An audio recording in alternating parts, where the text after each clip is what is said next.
Hi, I'm Candice Malcolm. This is the Candice Malcolm Show, a special edition because we are going live here Sunday evening to bring you the leadership results for the Liberal Party of Canada's leadership race. I think at this point it's sort of a foregone conclusion. I highly suspect that Mark Carney will be selected. He will become Canada's first totally unelected prime minister, catapulted in by the World Economic Forum here to save us, I guess, from bankruptcy or maybe just restructure us as part of a bankruptcy. Don't exactly know what it will look like, but I really hope we go to a general election very quickly. We'll bring you the results. We'll bring you the show. We've got some special guests joining us as well. Very pleased to be joined as well by Keean Bexte, my co-founder here at Juno News. Keean, welcome to the show.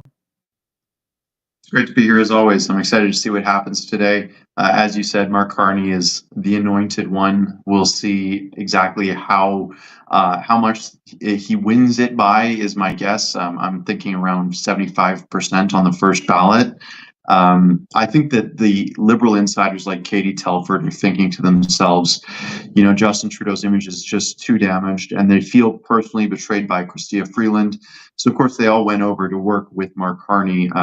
And the horrifying thing is that of all of these people who have been propping up Trudeau over the last 10 years, now suddenly have a leader who isn't like totally brain dead and has worked his whole life as a drama teacher and ski instructor. What other damage could they get done? I think they would have the ability to rapidly implement their agenda, their radical agenda, much faster than what they were able to do with Justin Trudeau. It's reinvigorated the backbenches of the Liberal Party and the front benches. Anita Anand saying that she's coming back now because they think that Mark Carney is going to boost their fortunes. I think the polling is largely garbage at this point. That's what happens when you poll without a leader.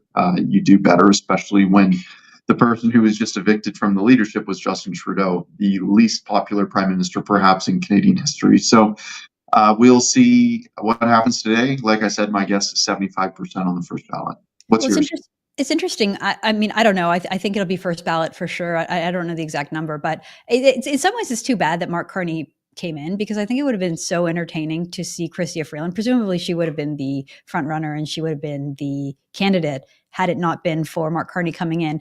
I think Chrystia Freeland would have been so entertaining and so hilarious, like kind of just in like a total, like not like nihilistic, but like in a dark way. Like it would just been fun to watch her because she's such a train wreck. She's so bad at speaking. She's so weird and has such odd sort of interpersonal skills. Mm-hmm. It would be like Kamala Harris 2.0, a little different than Kamala because I think Chrystia Freeland is actually like quite bright, but she's just like a train wreck on screen. So I don't think that she stands much of a chance. And that's what makes Mark Carney dangerous, what you alluded to, the fact that he is smarter, more competent, more accomplished. Like Justin Trudeau didn't really do anything before he became prime minister. Like he spent some time kicking around high schools in Vancouver. He was a snowboard instructor. He worked at a bar. Like he wasn't an accomplished person, wasn't a serious person that had any business running for politics, except for the fact that the Liberal Party became like a cult around him. And this idea of like Trudeau mania, they were so obsessed with how great allegedly his father was. I guess if you live in certain parts of the country,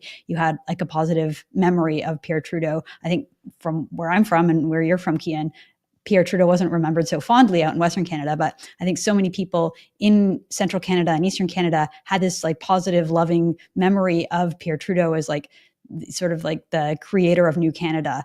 And because of that, Justin Trudeau could just kind of like fall into place. Not very intelligent though, not very thoughtful. And it's funny, we were pulling clips for this show and it seemed like everything that we pulled from like the first 5 years of Justin Trudeau's time in office were just like cringy, embarrassing moments where he just said really stupid things. And that was kind of like what his shtick was. I mean, I wrote a book, I think back in 2016 or 2017 called Stupid Things Trudeau Says. And it's by far my best-selling book that I've ever written. And it was just a joke. It was just literally just quotes from him, things that he had said in his own word. And we put it out as a gag. And then it sold like tens of thousands of copies because everyone was buying it like as a gag gift for their friends or whatever.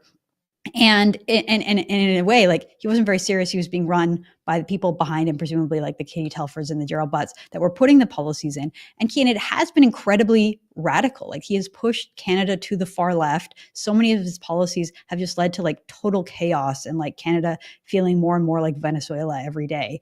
And so it's hard to imagine like how we could get any worse at this point, right? But then you bring in this guy that's like straight out of central casting, the central banker, like the crisis management guy, the fixer, who's going to come in And like we still don't really know very much about him. Like I don't even really know where he lives. Like where's his primary resident, and like where does his wife live? Like what where does he have money? How much money does he have? What does he own? Like what are his interests financially? So many things that are uncurious legacy media have just not really bothered to dig into and to look into. And so you kind of like imagine how far we could continue to go in this direction. Like in some ways, Justin Trudeau was like a bumbling fool, whereas Mark Carney doesn't have that, right? He seems much more like deliberate and in that way like malevolent in his Mhm.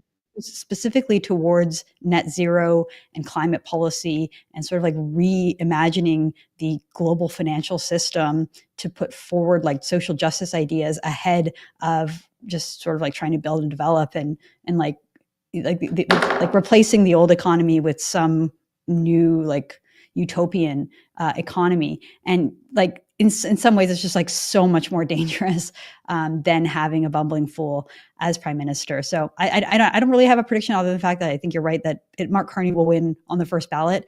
And I think that it's sort of like a make or break moment for Canada. Like, do we get an election? Do we get to actually go to the polls? And if we do, will Canadians make the right choice? Will they finally evict this Liberal government that has caused us so much pain and suffering? Or will they get lured in by this new person that has a different idea, playing up this trade war and creating this huge sideshow over the Trump tariffs? Rather than focusing on Canada and the issues that plague our country, we're now focused on this boogeyman that is conveniently there, saying things that feed into the liberal narrative. And you kind of imagine like, okay, this is just kind of just the beginning, right? Like things could get so much worse, and it's all going to happen like in the next few months. Presumably, it's all unfolding. So, really interesting times in Canadian politics. What do you think, Keean? Well, I agree with you that he needs to come clean with where his money is. How much money does he have? Where is it sitting? What could influence the decisions that he makes with executive authority the day he is sworn in, which could be as soon as Monday, could be as late as Friday. But right now, we don't know where his money's at. We don't know what is driving him. Is it just purely, he's driven by love of country? Well, then the next question is, what country? He's a citizen of three. So where's his money? Where's his loyalties lie? We just need to know. We need some sort of transparency. The Liberals lost their minds when it came out that Andrew Scheer was an American, dual citizen, Canadian and American. They thought he should renounce his citizenship and declare his loyalty to our country, which that argument can actually be made. That's a very fair argument, I think, that he should have done that if he wanted to be the prime minister of this country. But Mark Carney has two other citizenships other than this one. And frankly, he's lived in one of those countries more of the last 10 years than not. So I think that it's a very valid question, which is why I asked him in Calgary just a few days ago. If we have the clip ready, we should play it.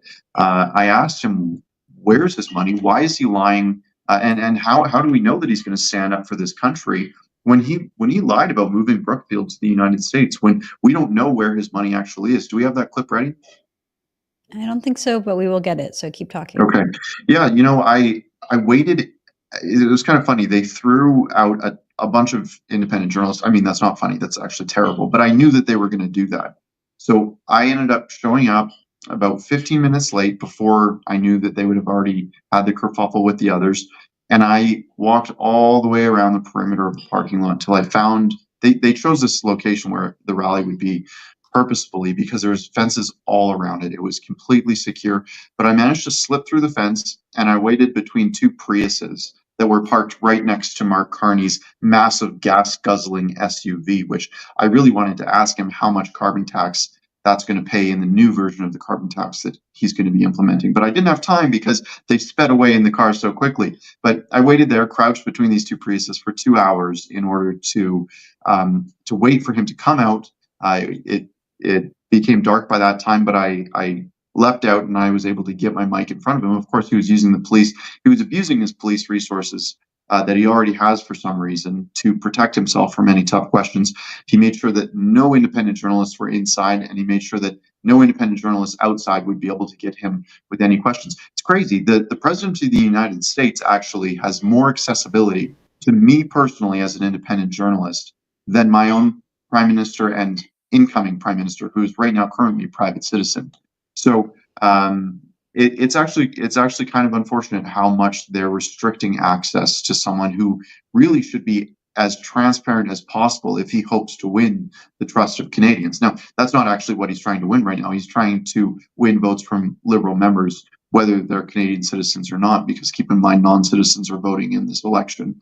But I And suppose that's 14-year-olds, even, right? I think the yeah. liberal leadership race is open to people as young as 14. We do have the clip, Kim, but I want to bring in a special guest that is joining us, Viva Fry, who's a YouTube streamer and a good friend of the program. He's been on before. He's a lawyer, and we love his live stream. So if we can pull Viva on to the stream as well. Hey, Viva, thanks so much for joining us. Can you hear me? Good. I can hear you. Can you hear me? We can, yeah. So we're just talking about Mark Carney's problem with the independent press, because to me, if you're being dropped in and planted as the prime minister without actually facing the electorate, without having a seat in the House of Commons, you would think that he would at least try to appear liberal and democratic and open to a free press. But instead, every opportunity he's had, he's thrown independent journalists out. Keean Bexte was just describing how he had to basically bombard him in order to even just get close to him. But he has no interest in transparency from the press. So, Viva, my question to you is, what do you think is going to happen tonight? And what do you think the impression is of Mark Carney? Do you think Canadians are buying what he has to sell? I am cynical and very dismayed about what I think Canadians are buying, because I do think they're buying this crap. What I think it's a foregone conclusion that he's going to win. I mean, I follow the markets as well, and barring something absolutely unforeseeable, I don't know how it's not going to happen. And the unfortunate thing is he is mildly charismatic if you sort of like someone with a Frankensteinian presentation. He kind of looks like Nosferatu, if anybody has ever seen the movie, but he's mildly charismatic. He's among the candidates, he is unfortunately the most intelligent as well. In that, when I was, before the tariff war got started, or went full hog, I was saying, what they're going to do, what Canada has by way of biggest leverage, is electricity. Chrystia Freeland and Karina Gould, in their all of their historical wisdom of inviting people that they didn't know were Nazis in because they didn't understand the history of World War II, also don't understand the present, and that is Canada's strongest cudgel in this tariff war, and Carney honed in on it. It plays into everything he wants to bring into Canada. But the bottom line, it's a foregone conclusion. He's going to be in there. It will be interesting to see him and Pierre Poilievre duke it out.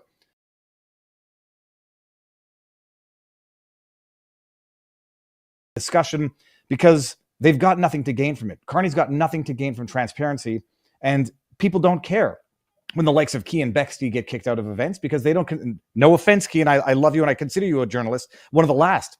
They don't consider them journalists. They consider the actual propaganda paid activists of the CBC to be the journalists, and the actual journalists to be the propagandists. So Canadians enough Canadians don't care that I'm actually kind of mildly concerned that it's not going to be enough of a shoo-in for Pierre, even though I don't think he's the solution to Canada's problems. I'm mildly skeptical that this might be more of a race, and it's up to Pierre to lose. Well, I think the general election is going to be interesting because, to your point, I think that there was a lot of interest in Carney. Like the Liberal Party is like a dumpster fire, and everybody was done with them. Like Trudeau was done, and I don't think I've ever seen the party so low in the polls. And then Carney has sort of resuscitated the party and brought it back to life, kind of. But then if you look at some of the most recent polls, Eva, it doesn't even look like that the gap is closed so much. And I almost wonder that, like, once people see a little bit more of Mark Carney, once they realize that he's Trudeau's economic advisor, I think that story about him moving the headquarters of Brookfield Asset Management from Toronto to New York, like after Trump kind of made his threats, and then saying he didn't have anything to do with it, and then the letter saying that he actually recommended it and was like the one behind it, and he only left right in the nick of time to not be the one that formally stamped it. I think that those things were all really damaging to him. So I don't think that Canadians are as swept away by him as some of the polls might have suggested. No, well, the thing is, I don't believe the polls, period, regardless of what they show. And I know that that's sort of not motivated reasoning. I don't trust the polls, so I can explain them away if I really want to. But the bottom line, yeah, that's him lying about that. It's too complicated for the general public. I think the fact that people are not outraged that this man is, I say, barely Canadian. Keean, yeah. point, like, passports. This man is a DF stooge. He's sitting up there in Davos giving digital conferences with Bill Gates. I put together a montage. I spent it was Thursday morning a week ago, listening to this guy. He is an absolute globalist WEF whore. And the fact that it doesn't bother people that he's got three passports, I'm an equal opportunist criticizer on this. Nobody should have dual citizenship or triple citizenship, period, if they want to be an elected official. That the fact that he's been living abroad, making decisions in England's best interest for the better part of a decade, the European Union, the fact that, I'd say whether or not he's a critic of Brexit, he's an undemocratic, globalist WEF whore, and people have to understand that. And then maybe once they understand that and what he wants to do to Canada, while he is crippling, or while he wants to, because he has been, advising Trudeau, but while he wants to cripple Canada energy-wise, energy independence, he's investing in the countries that are not abiding by the very same emission limitations, caps that he wants to impose on Canada. So it's corruption of the highest order. And I pulled out these highlights, and I hope people see them, but he's a very, very bad man, politically speaking. I don't know on a personal level. So Keean and I were talking before you jumped on about, like, Justin Trudeau has been so bad for Canada, and we have watched our place in the world slip and our standard of living slip, and just like everything from like the press to housing to like just anything, immigration, open borders. And Trudeau's just been so awful. And so it's almost hard to imagine, like it's hard for the mind to go to like, what else could they do at this point? Like how much further, how much worse could it possibly get? Keean, I could let you jump in on this, or I could throw this one back to you, Viva. But like, what is it that you think that Mark Carney's agenda would be? Keean, you do the worst case scenario. I want to hear this. Yeah, I think that the worst case scenario is that he appears to boost Liberal Party political fortunes, which makes them think, oh, okay, we can go back to what we were doing a year ago.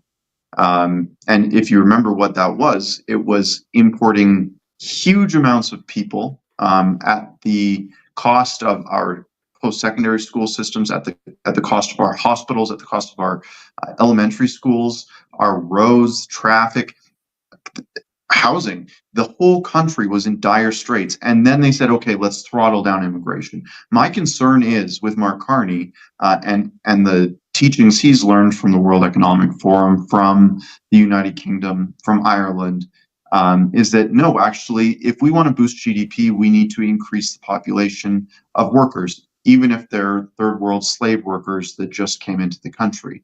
And if their political fortunes rise with Mark Carney, they are going to go back to their original political instincts. Do you really think Katie Telford has changed her mind on how this country should look and behave?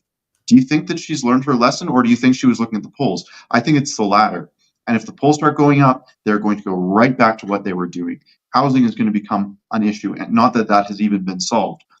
Inflation is going to become a crisis because Mark Carney, while he's a banker, all he knows how to do is spend. That's all he knows how to do. Spend and print money. And that's what's going to happen when Mark Carney becomes prime minister. If he's given anything more than a week of time in Canada's head office, we are in deep, deep trouble. Well, especially if he believes that he can't win an election. Like, I think that having the Liberals polling well might actually be good in a twisted way, because it would give the Liberals a signal like, hey, maybe we have to call an election because this is our only chance before the sort of reputation of Mark Carney catches up to him. And so like my biggest concern would be like, if they knew that they only had 3 months in office, like what would they do? Like what kind of like, just in terms of like digital currency, or like just fundamentally like changing, I don't know, election laws, or whatever it is. Like Viva, I'll put it. Mark Carney didn't run to be prime minister for 7 days. You know, he's a smart guy, so he's got a plan. And Jagmeet already hedging his bets, saying that they're not going to have a confidence vote, means that Mark Carney, if he wants to remain prime minister, he could. So it's going to be a wild week for the country, for the Liberal Party, and probably for Pierre Poilievre and the Conservative Party, while they're trying to figure out exactly how to attack this beast.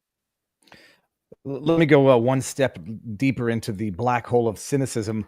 I think Carney can very easily turn what otherwise ought to have been a back and forth jab of a tariff war into a wildly isolating, all-out economic war with America, to the point where Canada has to align itself more with typically and historically adversarial interests, which they already seem to be in bed with via China and India, which becomes even more of a, not just an economic issue with the states, but a national security issue with the states, and further isolate Canada from the US so that they have to further align with interests that have no good interest in Canada. So he'll exacerbate the war, the tariff war, further cripple Canada, the Canadian economy, use that crisis to manage, and then rely on the fact that Canadians are going to be, so divided among themselves, but also just focusing on this boogeyman of Trump, that they're going to think that Carney is going to be the one to solve the problems that he's caused in his short time as prime minister. So it will be, unless they declare some sort of emergency where they don't have the elections in September, October, he can be in there for a little bit of time. Jagmeet, I guess, I don't know what his political inclination would be in terms of not triggering a non-confidence vote now that he seems to have secured his pension. So you can rely on that. But I think he's out of office as soon as there's an election as well. So he wants to milk it for as long as he can, despite having secured his pension. I'm very, very cynical as to what's going to happen to Canada. And I'm even much more dismayed by the amount of seemingly intellectual, intelligent people that I know who are not seeing through this and who are being swept away with this emotional manipulation to hate Trump and ignoring the dire straits that Canada and Canadians are in. Well, I think that this was all like perfectly not timed, but it's just like it couldn't have happened better for the Liberals. This whole thing with President Trump coming in, calling Governor Trudeau, talking about the 51st state.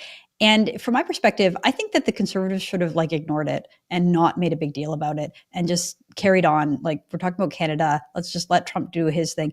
Instead, unfortunately, it seems like the Conservatives have kind of gone right along with him into this, we have to be rah, rah, rah Canada. We have to do we have to do retaliatory tariffs. We have to basically treat this like it's the biggest, most important, most pressing issue in the country. And that just sort of plays into the hands of the liberal sort of backroom staffers and people who are trying to do everything they can to boost the Liberals and change the image to Canadians. And it just doesn't seem like the Conservatives are playing this moment correctly. Viva, I want your thoughts on this. What do you think the Conservatives could be doing differently? You said that you don't think the Conservatives are the solution to Canada's problems. What is? Do you take this idea seriously that Canada ought to perhaps join the United States, or what do you think we should be doing? I don't take that idea seriously. I don't think it was an idea or proposal to begin with. At the risk of being accused of, splitting the vote, because I'm a former PPC candidate, I will criticize Pierre Poilievre, and at the risk of being accused of criticizing Pierre to make him better so that he actually has a better chance of winning, take my criticism for what it's worth. I think he's played it absolutely terribly, just horrendous. He couldn't have played it worse if he wanted to. You don't have to be anti-American to be pro-Canadian. And you don't have to play into this fear-mongering that Trump is coming for our jobs and that Trump, we're not a 51st state. It was never, as far as I'm concerned, I know people think differently on this, it was never a serious proposal. It was a negotiation tactic. It was sort of reminding Canada who Big Brother is. And whether you like it or not, you don't go into retaliation or retaliatory tariffs, a dollar for dollar tariff war with an economy that's over 10 times the size of your economy. That's not what you do. And so Pierre could have done nothing. It would have been better. He could have said, we'll deal with Trump when we're in power, which would have been better, and let the Liberals look like a bunch of idiots trying to fight dollar for dollar with a Trump presidency. So he's screwed everything up as far as I'm concerned. It's not beyond the point of no return. But in his mind, he's thinking, well, if I act like the Liberals, I'll get some Liberals over to me. And I think all that he's doing is telling any Liberal who's on the fence, there's no difference, so may as well stick with the devil you know as opposed to the devil you don't. Well, Viva, I think you have a prior engagement that you have to jump off, so we appreciate you joining unless you have some extra time. But otherwise, appreciate your input and your insights here, and thanks for joining us. Thank you. I'm going live at 6:00. I'll be following this, and I'll do an update when there's results. But I think it's a foregone conclusion. So thank you very much for having me, and it's great to see you both. Okay, all right. Thanks so much. Okay, Keean, so we have your clip of you confronting the soon-to-be selected new Prime Minister, Mark Carney. Let's play that clip.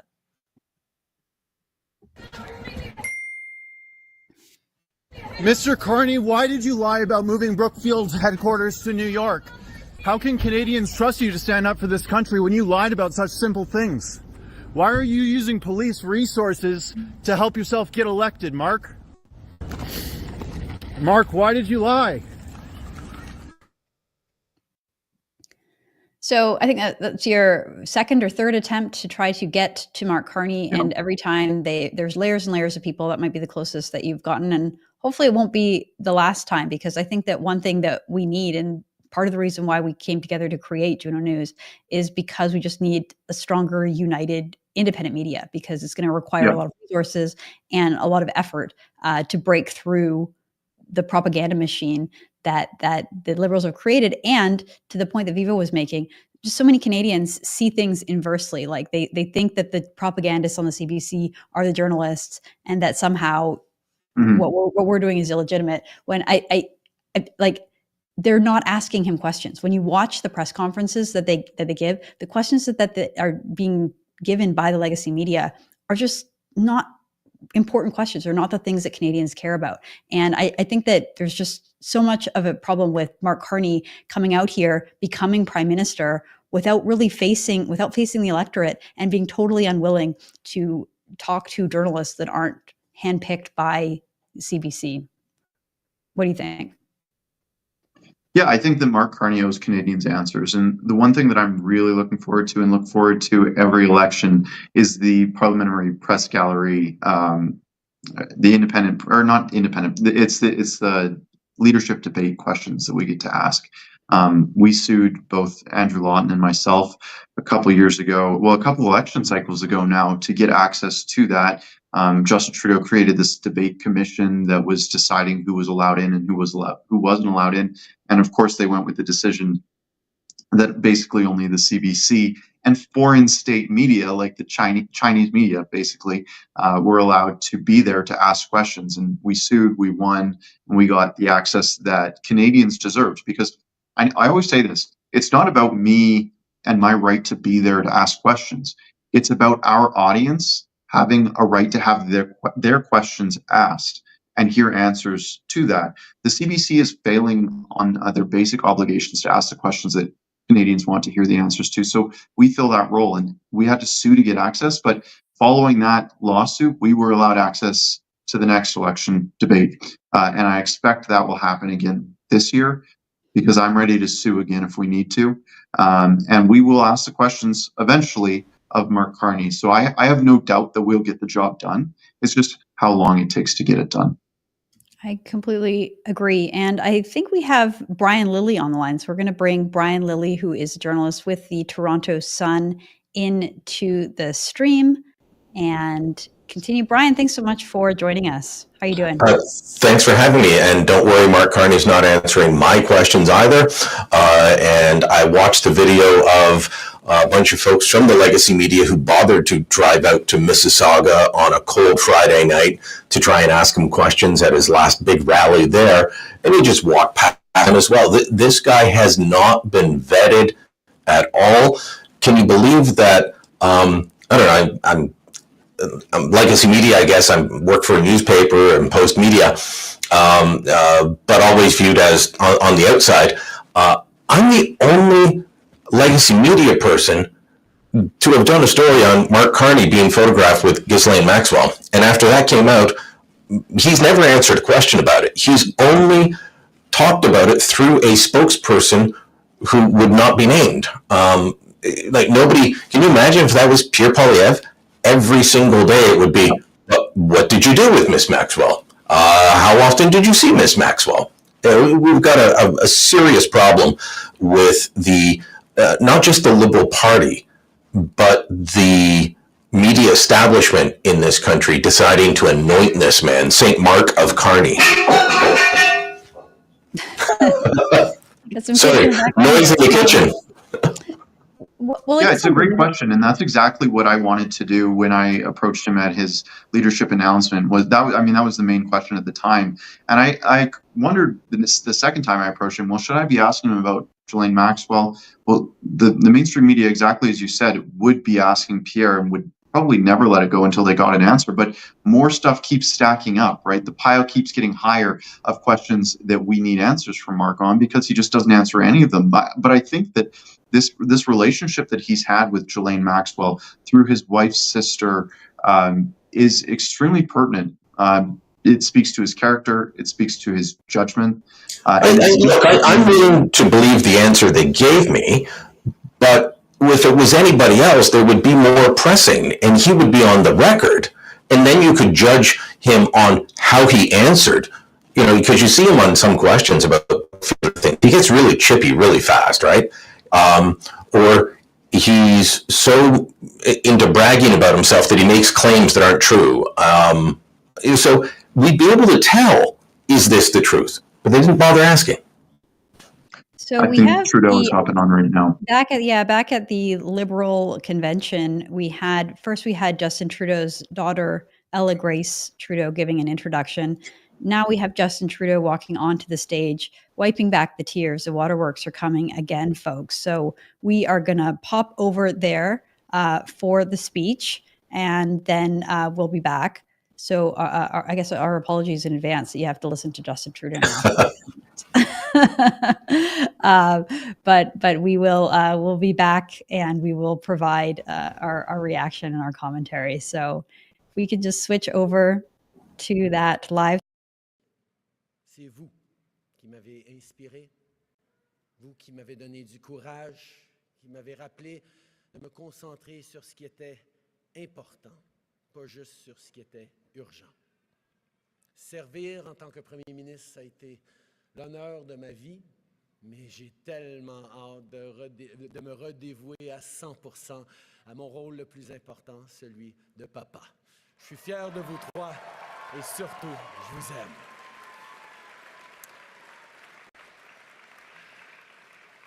Now, sit down. Now, I can imagine that you're all expecting me to stand up and talk about all that we've accomplished together.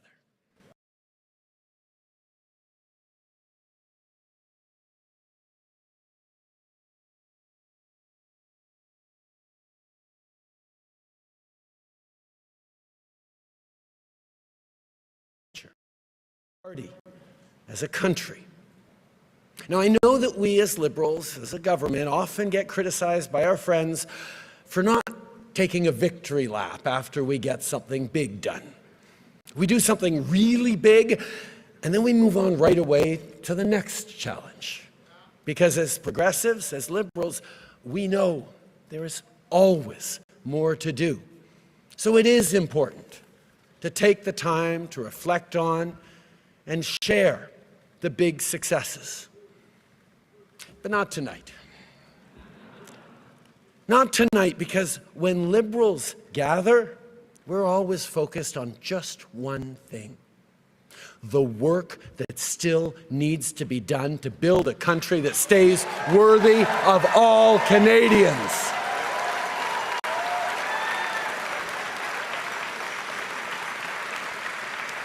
And simply put, that's the work of a lifetime for each and every one of us. It's very simple. Liberals are dedicated to making this country even better, not because we think it's broken, but because we have an opportunity and therefore a responsibility to ensure that Canada stays the best country on earth.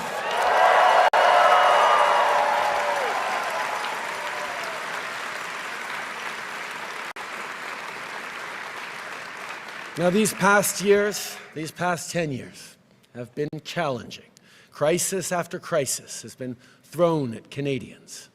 But through every crisis, Canadians have shown who they are. We've pulled together. We've stood up for each other, and every single time, we've emerged even stronger.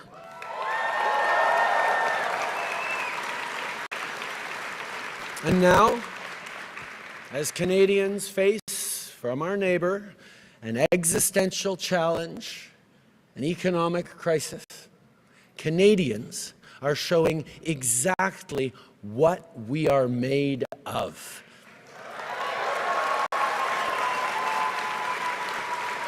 Canadians are showing what it is that makes us Canadians. Not by defining ourselves by who we're not, but by proudly embracing who we are.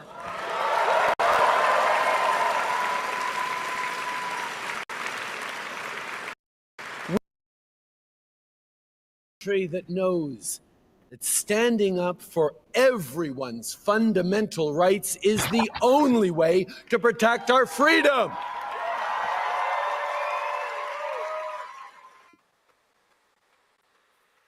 We're a country that believes no one should be left behind and that everyone should have a real and fair shot at success.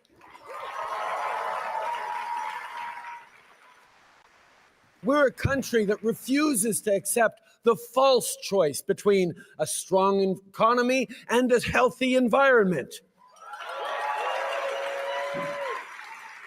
We're a country that embraces reconciliation and Indigenous peoples as true partners because it is the only path to a shared, prosperous future.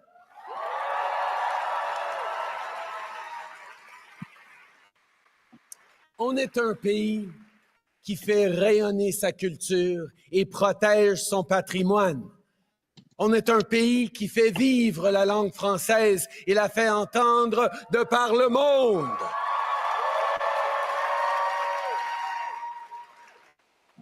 On est un pays qui célèbre sa diversité et trouve force dans ses différences.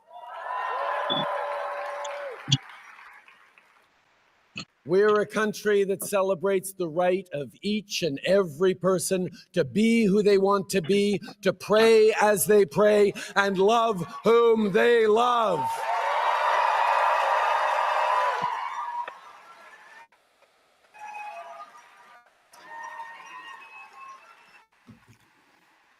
We're a country that will always defend a woman's right to choose.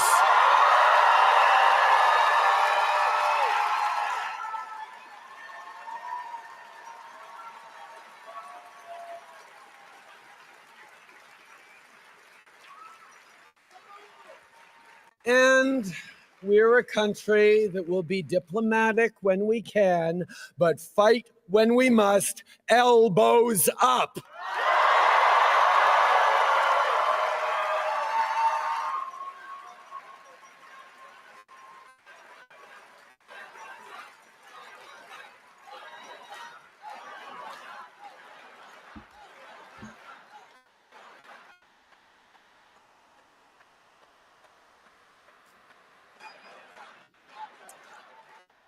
But you here in this room and our fellow liberals watching across the country, you know all about fighting with grit, with determination when the going gets tough.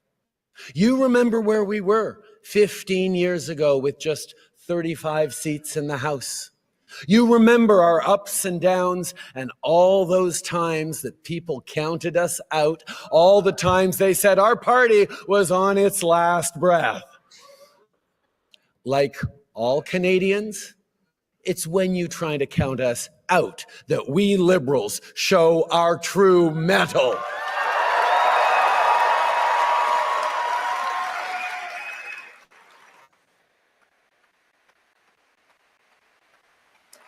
Vous l'avez montré en 2015, en 2019, en 2021.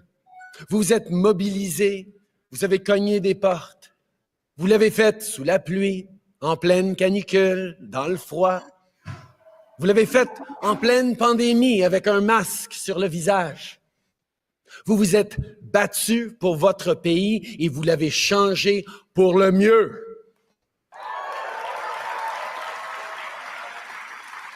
Mais vous savez, un parti, c'est plus qu'un nom, un logo, un leader. C'est vous. Vous qui, à chaque jour, portez les espoirs des Canadiens. Un pays, c'est plus qu'un drapeau et un territoire. C'est une vision. Une vision qui se bâtit peu à peu, jour après jour, entre amis, entre voisins. Et je veux remercier tous ceux qui ont été là pour qu'on bâtisse ensemble cette vision. Je pense à mes premiers bénévoles, il y a 18 ans, à ceux qui ont été là depuis les tout débuts. Reine, Louis-Alexandre, Stavroula et tant d'autres. Je pense au stationnement d'une épicerie de Papineau, où on est allé parler au monde et les convaincre de se joindre à ce mouvement. Tonight, I'm also thinking of two friends in particular who've been there with me and for me every step of the way for close to 20 years. The extraordinary Adam Scotty and the unstoppable Katie Telford.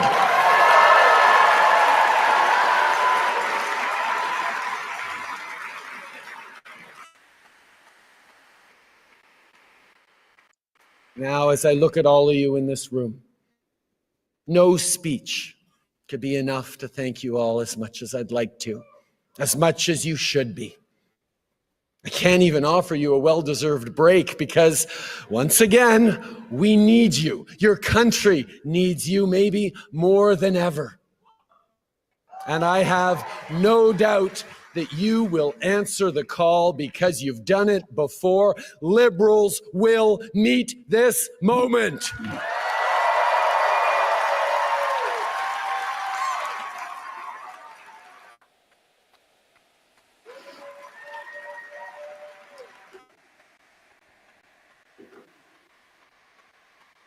And make no mistake, this is a nation-defining moment.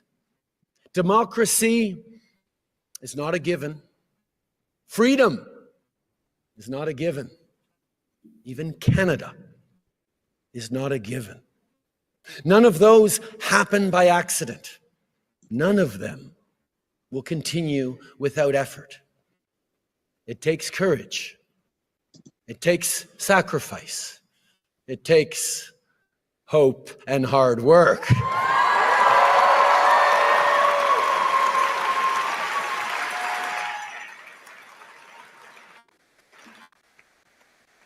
"60 years ago, standing atop Parliament Hill, Prime Minister Lester B. Pearson first raised our beautiful maple leaf into the Canadian sky.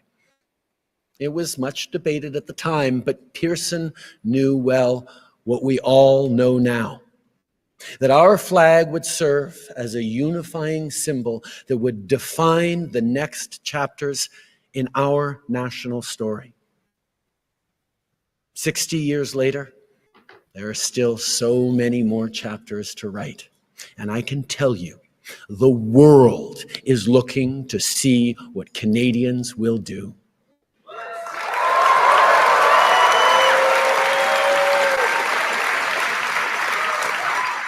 So let us not dwell on all the great things we've achieved over the past 10 years. Let us aspire instead to achieve even more over the next 10 years and the decades to come. Let us remain steadfast, defiant, and united. And let us not just think about our party, let us prove our love of country.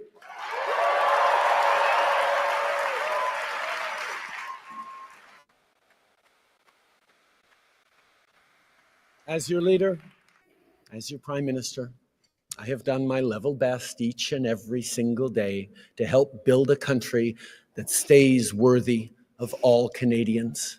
I've done it for Xavier, for Ella Grace and Hadrian. And I've done it for your kids too. I've done it with you. And although you'll always find me alongside you, cheering along, their future and your future is now in your hands. Merci, mes amis. Merci pour tout.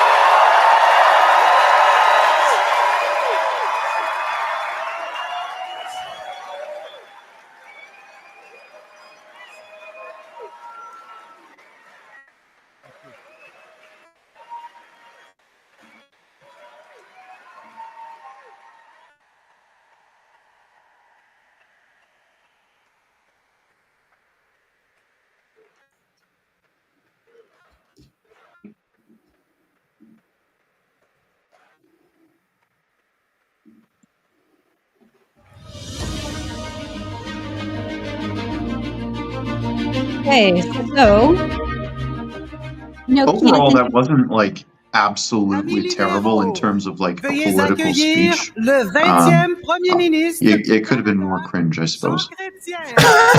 Could have been more cringe. Put that on the like the cover of the book. Exactly. Yeah. Yeah, the whole review of his government actually could have been more. He said that he did his level best to help the country, and I don't know if he honestly thinks that's the truth or not. The only thing I know is that it just wasn't enough. I would say that if you're a liberal, you love that speech, and the audience seemed to love that speech. It's not aimed at you or Candice or myself or the audience that are watching us discuss it. But Trudeau's always been a great at giving a speech. He's just not good at governing. And there's a world of difference. I wished he'd stayed a motivational speaker. Yeah, that's a great point. Candice, what were you thinking on it when he was talking about his legacy? If you watch the audience, like they still love Justin Trudeau. They still want him in power. I'm sure if it was up to them, he would still be the guy leading the party. He's still, hitting all of his high marks, and they're applauding him as if he hadn't completely destroyed the country and his own party up until it's just been resuscitated, if you believe the polls. If you had asked me, like at any point in the last 9 years, how I would be feeling and what I would be saying the day that Justin Trudeau left office, I would have assumed I would have been in a much better mood than I am tonight. Like I would have thought, okay, Canadians have finally seen the light and they finally told Justin Trudeau where to go, and he will eat some like humble pie like he's never eaten before. Instead, he kind of gets to go out on this high note because of what has been manufactured in the media over the last 8 weeks. This idea that he's handing this strong country and this strong party over to Mark Carney to like walk across the finish line. I mean, to me, that's so far from the truth, and it's so far from a just end to his time as prime minister in this country. It's kind of frustrating. Hopefully, there will be an election soon so that hopefully Canadians will tell this party and these people what we think of their policies and their ideas and the way that they've governed and the things that they've done to this country. But unfortunately, it's just not going to happen tonight. I've been told election call March 16th or 23rd. I think it's more likely the 16th, and then voting day would be April 22nd, because the 21st is Easter Monday, so they'd have to move it to the Tuesday. That's how fast I'm hearing they're going to go. Transition Tuesday or Wednesday.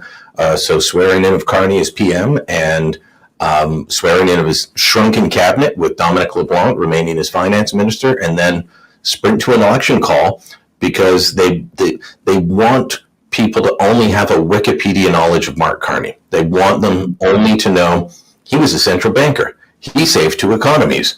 He knows what he's doing. They don't want anyone to look at the policies. Like, he's got policies that would hurt our steel and aluminum industries in the same way that Trump's tariffs will. Well, it's interesting that you're hearing that, because we're kind of imagining, like, why would Mark Carney go through all of this pain? Why would he put himself through this leadership race? Like, I don't even really know. I think he lives in Ottawa, but I'm not entirely sure if that's where he spends most of his time. I don't know if that's where he was. He's up in the up near New Edinburgh, in that area, Rockcliffe, New Edinburgh area. Presumably. But I mean, like, I don't know that he would leave his lucrative private sector job, that he would go through the pain of putting himself and his family through into the public life, to run an election that the odds are very much against them. Like, I don't think that the Liberals have a very good chance of winning a 4th term, winning again. And so it makes me wonder, what's in it for him? Why would he do it if he's just going to immediately trigger an election and then presumably lose? Well, you've got the NDP at 11, 12, 14%, I think is their high mark right now in polls from the reputable polling firms, not Ecos, because as I'm on the record, I just don't buy them, and you can look at Frank Graves' X account to see why. They are that low, and so Jagmeet Singh gave the out. Oh, well, we won't vote non-confidence. So they could take that route, and if they do take that route, they don't need to do anything special to govern past October. They just have to follow the Constitution, and they can go until the fall of 2026 if they want, and if they've got the support of the NDP. So, he's either going to govern for a very short term, try and run a big election and win quickly and easily, because, voters could switch over that quickly. My 3 rules in politics: voters are fickle, polls can change, campaigns matter. And if they find a way to say, I'm the only guy that can stand up to Donald Trump, then they go early. If not, they could govern for a year and a half with this guy never being elected, unless, my MP here in Toronto Centre, Marcy Keean, unless she resigns and he runs here, because it's a very safe Liberal seat federally. It is interesting. Like, I don't think that there's any precedent for a Liberal or a leader of any party coming in without being elected. Brian, do you know the rules? Like, can he be sworn in as Prime Minister? Can he start his period without having a seat in the House of Commons, or does someone have to move aside and give it to them right away? John Turner did. But he had been an MP previously. So that was 1984. He became PM, taking over from another Trudeau. And of course, it didn't work out well for him. So I'm sure there's lots of people examining that election. He went not super quick, but quick enough. And again, he came in as leader. Polls went up for the Liberals. Then the election started, and Brian Mulroney and the Conservatives won. I think 84 was the one where they won the biggest majority ever, but maybe it was 88. I think it was 84. Okay, interesting. All right, Brian. Well, we really appreciate your time. We've got another guest to get to, so Thank you. We'll leave it there. But thanks for joining us, and always good to have you on. Talk soon. Okay, so we're going to bring in David Knight-Legg now, who is an Alberta advisor and political insider out there. Keean, you know David, right? Yeah. Yeah, so we can bring David into the call. And we've got one eye over. Hey, David, how are you? Thanks for joining us. Hey. Good to be here. Hi, Keean. Hi. So we just watched, I think, Justin Trudeau's last speech as Prime Minister. I think that Mark Carney will presumably get sworn in to office at some point in the next week, even though he does not have a seat in the House of Commons. David, what do you make of this whole political episode that we're living through? It's hard to know where to start. I think, it's extraordinary. I spent a lot of time overseas. I'm in London right now. And I was down in the States. And it's hard to just explain to people that Canadian democracy has been suspended for 3 months for our center-left party to run a leadership campaign, and that the country has to sit and watch the clubhouse speech by a prime minister that's negative 31 points in the polls. His negatives are over 60%. And the sort of, I just think the whole conduct of the last 2 months, 3 months has been embarrassing. It's been embarrassing for Canada. It's been extraordinarily bad for our trade relationship and our security relationship with the US, because it's been mischaracterized purposefully, I think, in ways that would allow this partisan opportunity to define the Liberal Party as a defender of Canada. And I think what the Liberal Party's been effective at doing is trying to make liberal ideology wrap it in the Canadian flag.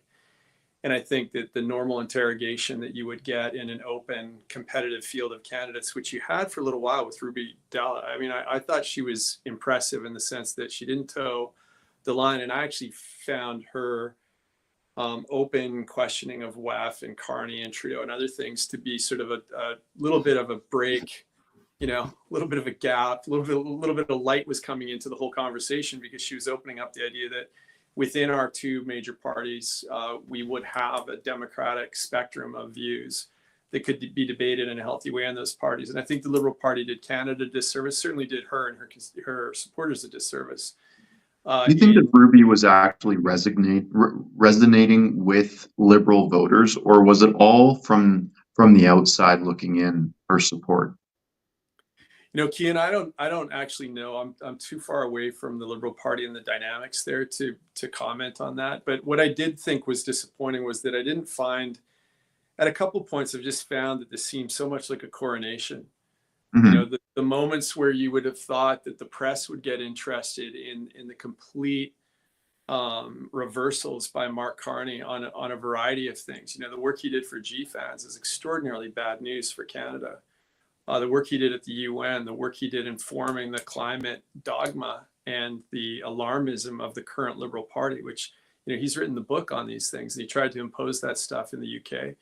The fact that he backed Rachel Reeves' budget, which is probably the worst budget in the UK in modern history, is deeply destructive. He's very hard left on a couple specific things, and he sort of played up the fact that he was on the ship of, SS Harper back when the framework and the architecture that he had to work within prevented Canada from having the same exposure to the housing crisis that the US did. It had nothing to do with Mark Carney. He's been very good at sort of wrapping himself in being the man for a crisis. And I think that, the press somehow took those talking points forward and never actually pursued a proper interrogation of the man or the moment. And so you'd expect someone like Ruby Dalla to do that, or other candidates to do that, but you didn't see anything that looked like a normal debate. It just felt like a coronation. And why? You're right Why about that. We had to.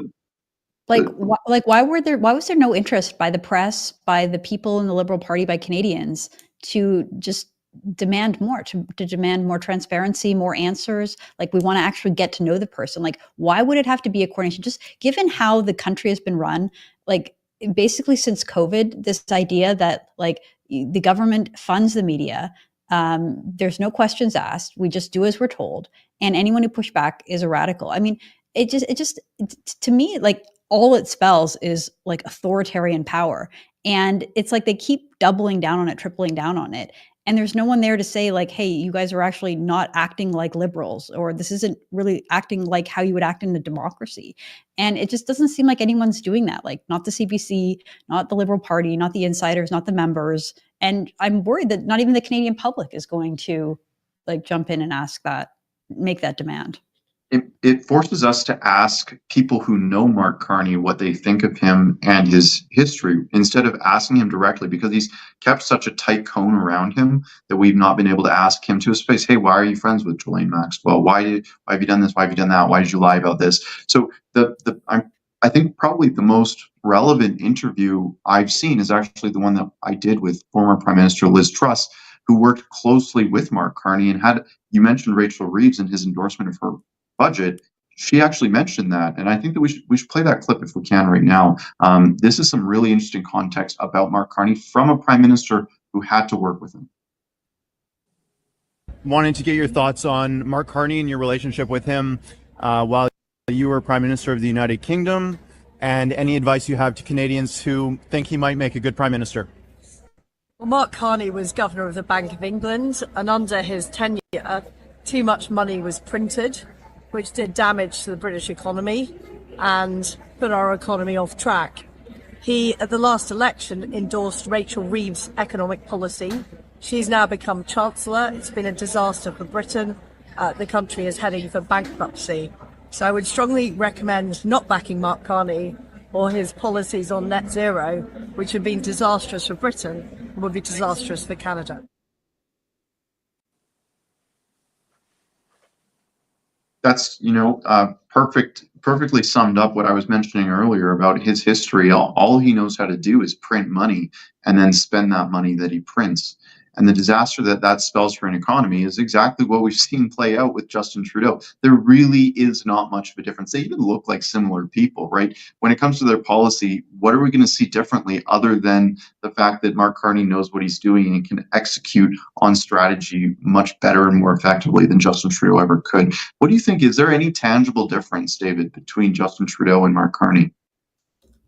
Well, I'll say, look, observing from the outside, Jacob Rees-Mogg was one of Mark Carney's very steady critics in the UK because Jacob Rees-Mogg is an incredibly successful and effective fund manager. And he would keep making the point that Mark Carney wanted to play politics and never take any accountability for the fact that that's what he was doing. And Rees-Mogg would often make the point saying, look, if you want to get in the arena, you're welcome to it.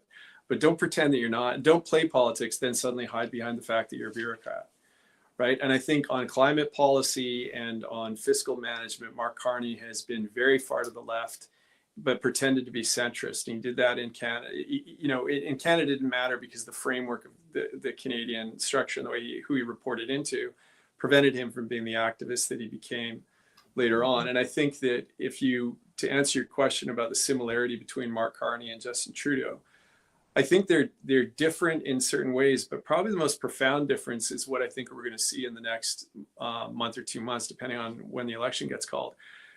Justin Trudeau is frustrating for me because I don't like his policies or his politics, but he happens to be a good communicator. And he happens to have been effective at locking up the press, who are basically ideological fellow travelers with him. And he's sort of used, I think, a banana republic approach to that, which is funding the press directly, which is a horrific idea, because it's taken the fifth estate and it's basically held it hostage to their political masters.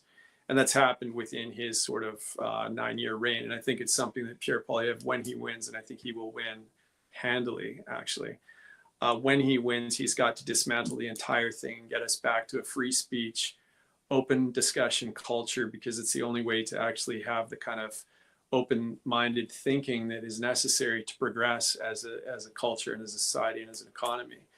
But I think that Mark Carney is going to struggle with retail politics. I think Jacob Rees-Mogg spied this, and I think I've worked with politicians directly. It's not an easy job. It requires 10,000 hours. And I saw various moments where if Mark Carney wasn't completely protected by a liberal press, he would have been in deep, deep trouble. If he was conservative, I think his candidacy would have been buried if he'd been a conservative. There were too many moments. The semiconductor stuff, he got excited leaning against a bar and started saying things that were patently untrue. Wasn't really held to account for that. He would say things that were obviously slipshod about his own background. He was in denial about what he's done at GFANZ and the UN and with climate policy and in his recommendations to this current government on fiscal and climate policy. And I think that when you get into a boxing arena with somebody that's been training a lot, like Pierre Poilievre has had to, and especially somebody like Pierre that has to fight against the tide of a dedicated left-leaning press that shares the same ideological presumptions that Mark Carney and Justin Trudeau do. Carney's lack of retail political skill is going to start to show. And I don't think it's going to be as easy for him to get away with it, even with the CBC desperate to let that happen. It's interesting that you say that, because I picked up on that as well, David. Like, I think that Mark Carney is not very good at this. Like, he's pretty low energy. He doesn't know how to speak like a politician does. Now, that was a plus for someone like President Donald Trump, because he wasn't like wrapped in political correctness, which is what we're just so used to hearing from our politicians. But he had like a more authentic way of speaking. And to Mark Carney, it's like the opposite. He doesn't know how to communicate in a way that resonates with people. So the press have to like play cover for him. I was interested to hear you say that you think that Pierre Poilievre will win, and he'll win a conservative, because most people I talk to are not so confident. And what I think will happen, what I worry will happen, is that the way that the media have been sheltering Carney, the way that he's already running from independent journalists and doing absolutely anything in his power to make sure that we don't get anywhere close to him, and then the media act like it's a coronation. I think that they'll double and triple down like that, not to keep comparing it to what's happened in the United States. But in 2020, Joe Biden ran a campaign from his basement. Like, he was not anywhere. He was not seen. You did not know, like, I mean, we still don't really know like what his mental state was back then even. And he was able to get elected and become the president. They almost did it again with Kamala Harris, where she was so bad that they just wouldn't put her up. They wouldn't allow her to be interviewed. She would barely do events. The way that they would get their stadiums filled for her events was that they would tell people that it was a Beyonce concert, just to literally get people in the door, to make it seem like she had this momentum. And I mean, they didn't pull it off, but they almost did. And I think that the way that these things work, the powers that be, the institutions, like, they will do everything in their power, particularly the CBC, knowing that if Pierre Poilievre is elected, they won't exist, or they won't exist in the same way. Hopefully he get completely defunded. They'll do everything they can to make sure that Mark Carney wins. So I want to ask you, what do you think is going to happen? Why are you so confident that you think that Pierre Poilievre will win a majority? Look, I think two things. I remember writing a little bit about what was happening in the U.S. election, and I wrote some things that at the time were contrarian, and I predicted Trump would win a landslide. And if you remember the Harris bump, there's three, well, I'll keep it short. Three things. One is the poll of polls don't work because you've got polls that are heavily skewed, but in Canada, it's ridiculously heavily skewed. Polls like Ecos are so far in the tank for the Liberal Party that they're embarrassing. And the way that they do that for your listeners that don't understand how people can skew polls is they just change the sampling methodology to oversample categories that they know have a predilection for one party. So if you oversample women, you'll get a higher turnout for Liberals, et cetera. And if you oversample certain regions or geographies, and this happens a lot, and this is what was happening in the US with polls that had very large contracts with the government, and it's what's happening here in Canada. I think when you look at, there are polls that have come out that have shown preferences shifting in a way that's scary, but I think that he has a disciplined team. He's got a lot of cash. What I hope that he does, and I think his team is great, so this isn't me second guessing a strategy that I'm not across, but what I hope that he does something similar to what Donald Trump did, which is just embrace all the podcasts. Go straight to the media that people love to listen to.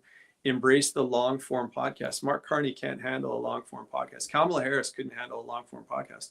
Donald Trump, this is anecdotal, but I have friends that were in the initial Bush administration. I was down there for the inauguration and met some of these guys, and they had gone from being real never Trumpers to having had their mind really shifted by a set of long form podcasts that would make them sort of accommodate Trump's excesses, because they saw that underneath a lot of his excessive behavior were policies that they thought were actually fundamentally good. And when it came down to Kamala Harris or Donald Trump, they were going to go with Trump rather than Harris. Whereas before they would have, some had voted for Biden and some had just not voted, but they just found Trump so distasteful on sort of an aesthetic that even though he had policies that they agreed with, that they knew that he was boring, that he was the head of their party, they just found it untenable.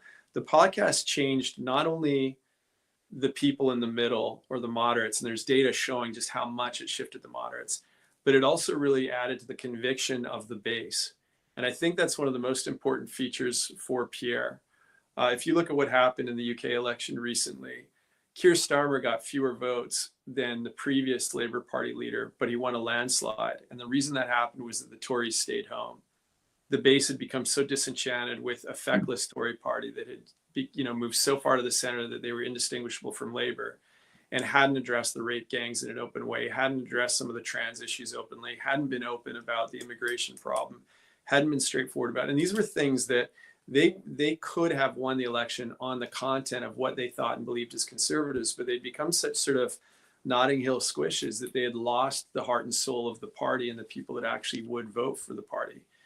And so I think that there will be a dynamic in this election, which is going to be all about getting the conservative base to understand that you're not a lookalike to the Liberal Party, number one. Number two, talking to all the people in the middle of the country that don't walk around with a red card or a blue card or an orange card in their wallet, which is most people, and being able to define what's going on in their schools and the conversations that are being had with their kids, or being able to define why public services have deteriorated so badly in spite of a 70% more expensive, 40% larger federal bureaucracy, being able to talk about the joblessness issue, being able to articulate why Mark Carney's disastrous climate policies have ruined the economic and energy security of Western Europe.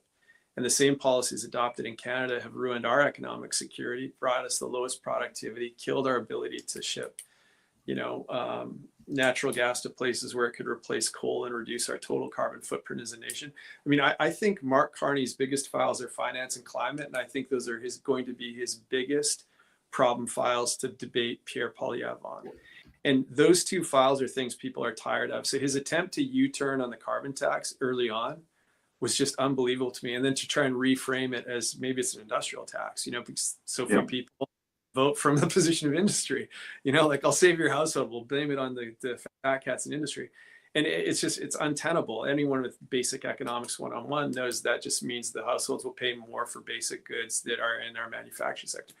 I think he's done the same thing with the fiscal mismanagement. The idea that he would take an operating budget and treat it in a separate way and drawing this false distinction between spending and investment is unbelievable. Like, no one believes this, right? So I think that he's a guy that will try it out. He'll have talking points, but actually being in the boxing ring is going to be interesting.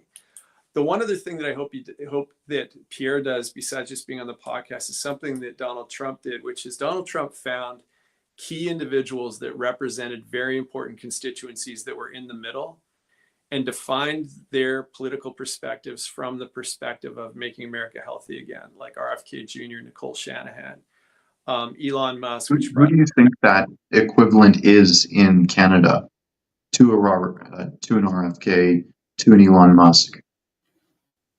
You know, that is a great question. I feel like I have a few ideas, but I think that it would probably represent. I would love to see some very senior people with deep industrial and infrastructure experience brought in. I would bring in a former CEO. Let me just say what I would bring in, Keean, because I don't want to sort of second guess or play political strategies. Yeah. But I would probably say that it would be terrific for Pierre to have a couple very dominant and very powerful former energy executives, former infrastructure executives, people that are highly credible, that can speak very directly to the crisis that Canada is in terms of its productivity, its decline in economic capacity, its decline in trade capacity. Why are we the lowest in the OECD on productivity trends out of 40 advanced nations? I mean, this stuff is stuff that the press has not talked about. And although I think Pierre can address it, I think it would be very interesting for people that are in the middle, economically motivated liberals, to hear from somebody that's an eminence grise in a, I mean, the reason I was kind of meandering, I would love an old, the Paul Desmarais Sr., like I would love to see so it's a different thing. I don't think we imitate the US. I don't think we track straight into it, but I think our issues are so profoundly troubling. I think we need somebody who can speak to the immigration and asylum fraud crisis in our country and be very direct about it. I don't think Pierre is necessarily the best carrier of that message. I would love to see. One thing that Donald Trump did in the United States is he targeted specific people, not just in the Joe Biden core administration, but senior officials in the government, heads of departments, and he personally attacked them. He said, when I become president, you're fired, and I'm going to replace you with this person. Do you think that Pierre needs to do more of that, or do you think that Canada doesn't operate our government in a way that the people that vote actually even know who the head of the CFIA is, for example? Well, I would love to see people introduced to who these people are, because I think it's so important to taking our democracy back from this tragic 9-year decline in almost every front. The level of corruption and the loss in the green slush fund.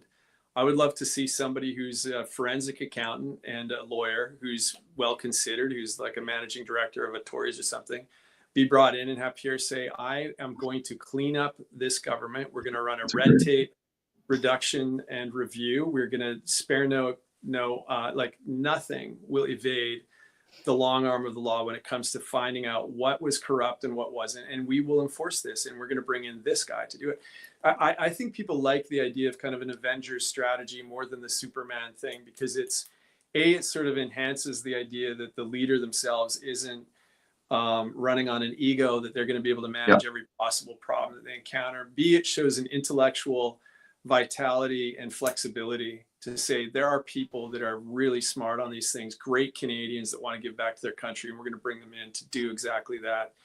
And I would love to see him just recruit a rock star set of people to say, these people are going to come in, and even if they're not going to be in the cabinet, I'm going to appoint a special advisor on energy security. It's going to do the KXL deal. They're going to make they're going to ensure these corridors get built. We're going to lock in forward. We're going to lock in. I'm going to use these people to manage those things as my committed people. That was my role in Premier Kenney's office. It was principally about doing deals, setting up the Indigenous Opportunities Corporation, which is a blueprint I set up with a bunch of lawyers out of New York and Toronto, right? We set up the Invest Alberta Corporation to bring foreign direct investment in. We set up an ESG working group to go and get HSBC and Barclays and a bunch of insurers to take the oil sands ban and screen out of their ESG policies so we could unlock capital into our oil sands. Now, those were things I knew how to do because I came from a banking background, was head of strategy at a very large global bank. And so I knew how to do that. So I was credible on those files. Now, if you'd asked me to rework the I don't know, the school curriculum or manage healthcare, I think people rightly would say, who's this guy? What's he even doing? You know, that's scary. But why not have a terrific doctor that's a well-regarded surgeon, that's a true conservative, that can spend some time understanding what we need to do, and what form of, you know, Gen X and millennials are very open to multifaceted, multi-tier healthcare now, because this current system is so broken. Right. Yeah, it is. It is so broken. I'm So I sorry to would cut like to you off see there, it. David. We have John Chrétien, the former prime minister, has been speaking for quite a while, and we were monitoring it, waiting to see if they were going to go to the results. They're supposed to be coming in at 6:30. These things always run a little bit late, but we thought we would go to the former prime minister, Jean Chrétien. He's going back and forth between French and English. I believe he's speaking back in English, so we're going to cut to that just for a few minutes here. Great.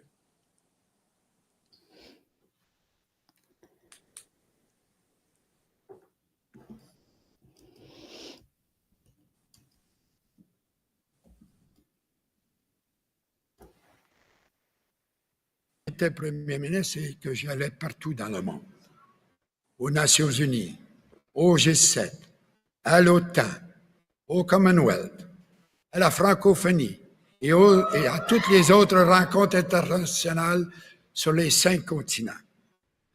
Quand je revenais au Canada, je me disais que le travail de Premier ministre du Canada est peut-être le plus facile de la plupart des pays du monde. Le Canada, c'est le pays qui fonctionne le mieux, je crois, que partout ailleurs dans le monde. And it's why there are millions and millions of human beings from all over the world who would like to come and become Canadian citizens. There was a survey not long ago. They were asking the people, where will you want to go if you had to start again your life? And Canada was number 1. Why? It is because Canada is the land of freedom. Canada is the land of opportunity, the land of generosity, the land of tolerance, the land of stability, the land of rule of law.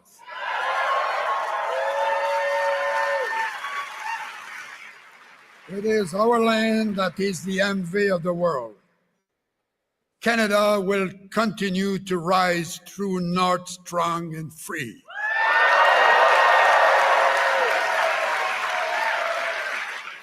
Nobody will starve us into submission, because Canada is and will remain the best country in the world. Vive le Canada!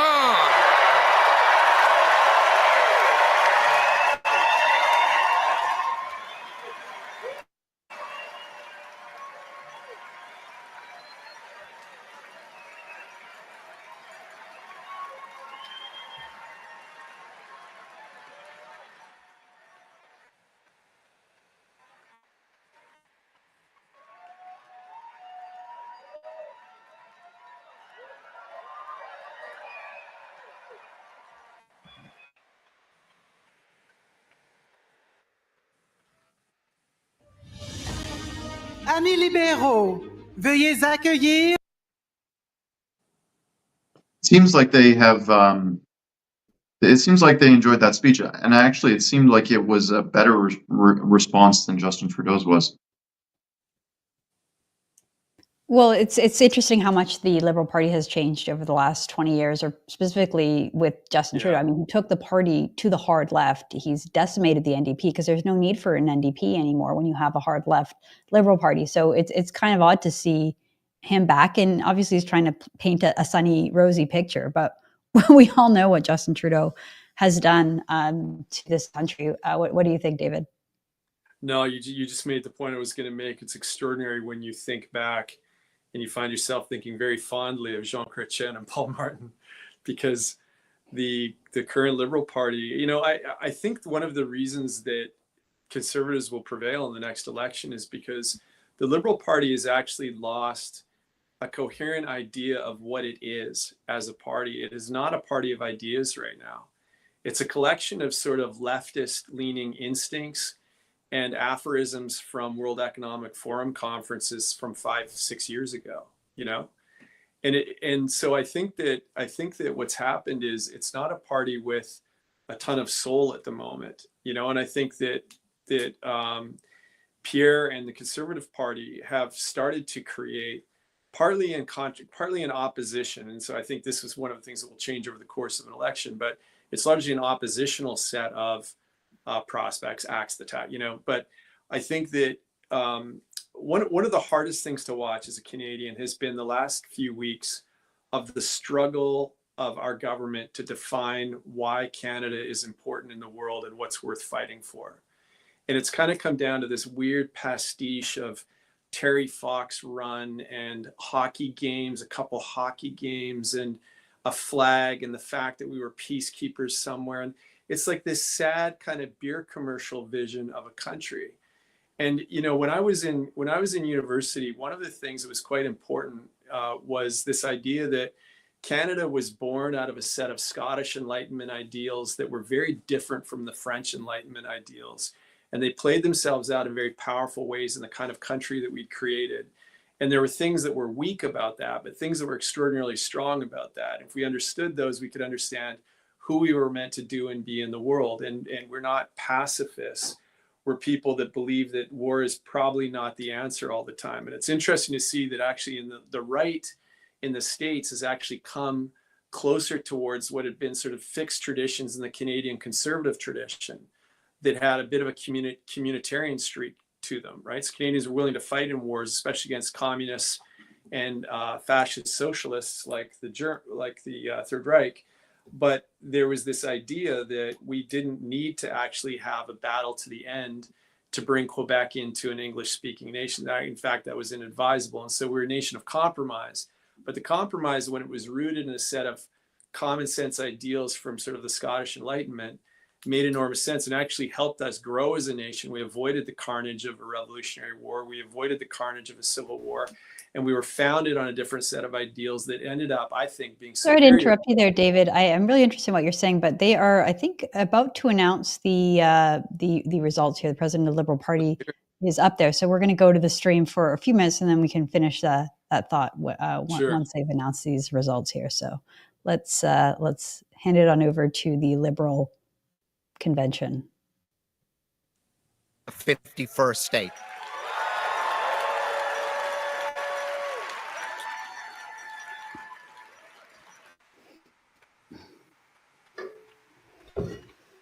Prime Minister, thank you for your leadership to our party and to our country. But most of all, thank you for being a friend to everyone in this room and to Canadians everywhere.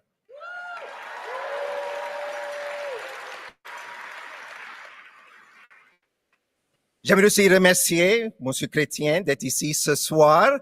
Quel discours, comme toujours. We'll have to get started on that Order of Canada award for sure. Before we get to the moment that we have all been waiting for, I also want to take a moment to acknowledge all of our amazing candidates. To Frank, to Christia, Mark, Karina, merci pour vos incroyables campagnes. Thank you for being so inspiring.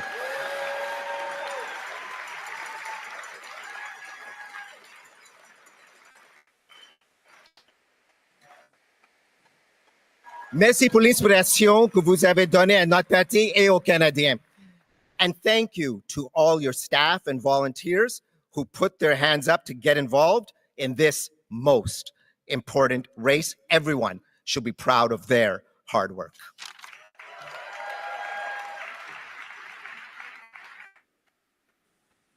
In fact, we have welcomed hundreds of thousands of new registered Liberals from across the country.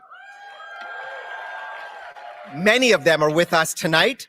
Some of you, and I met a few of you for the very first time. Et le momentum positif n'arrête pas ici. And the positive momentum doesn't stop here. We just recently announced our best ever Q1 for grassroots fundraising in the history of the party. And we still have another 21 days to go. My friends, together, we are ready for the year ahead, but we need each and every one of you. 2025, as we all know, is an election year, and we all need to be ready. We need to knock on doors, make those calls, and chip in where we can, because only together will we win the fight for a strong Canada. Who's with me?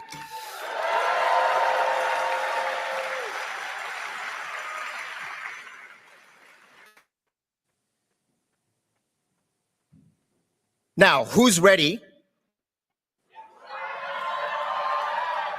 Now it's the moment to announce our new leader. Maintenant, c'est le moment d'annoncer notre nouveau chef ou notre nouvelle chef. To hand me the results, I'm happy to invite on stage Beatrice Keller-Raffoul, who has been serving as the Chief Electoral Officer for the vote and protecting the integrity of the process. Pour me remettre les résultats, j'ai le plaisir d'inviter sur la scène Beatrice Keller-Raffoul, qui a joué le rôle d'agente électorale principale pour le vote et a protégé l'intégrité de le processus. Beatrice?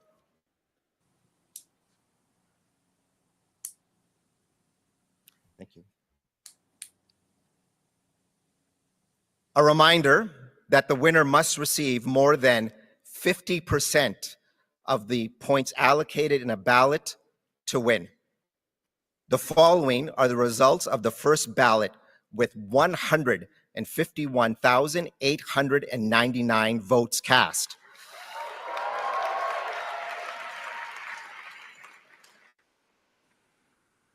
In fourth place, Frank Baylis with 4,038 votes, resulting in 1,014 allocated points, representing 3% of the vote.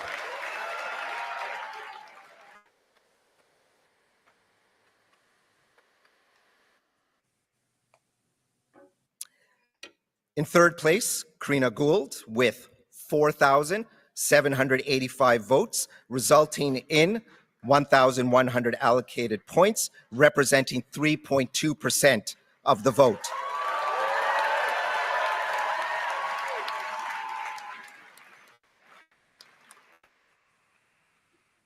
In second place, Chrystia Freeland with 11,134 votes, resulting in 2,729 allocated points, representing 8% of the vote.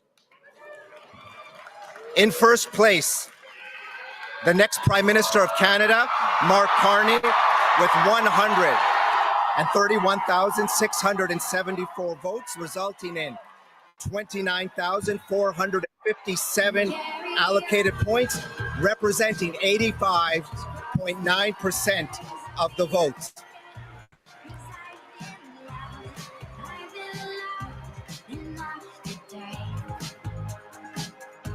I know your fears are hidden well beneath your wind, so don't be long and leave me here. Let me belong and carry on. Just cross the waters, I'll be okay, 'cause I've been loved enough today. I know your fears are hidden well beneath your wind, so don't be long and leave me here. Let me belong and carry on. Just cross the waters, I'll be okay, 'cause I've been loved enough today. I know your fears are hidden well beneath your wind, so don't be long and leave me here. Let me belong and carry on.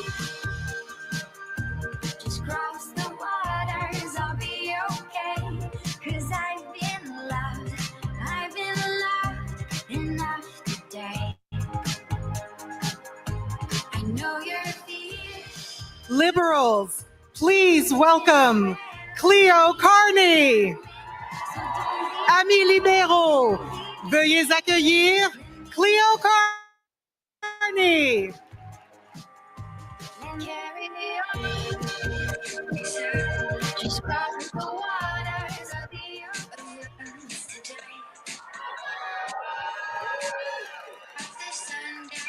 Thank you. And good evening. Bonsoir. I'm going to try and deliver this speech with as much grace and poise as Ella Grace.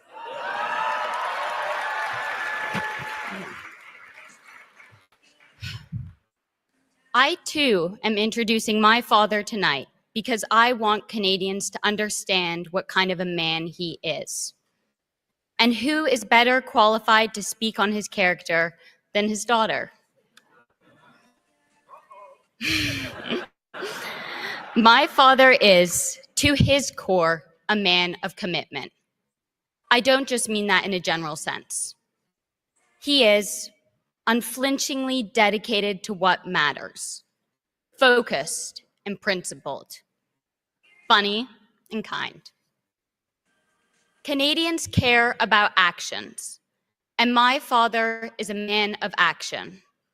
A man who has traveled the length of Canada to hear what Canadians want from their leaders, what they want for their future.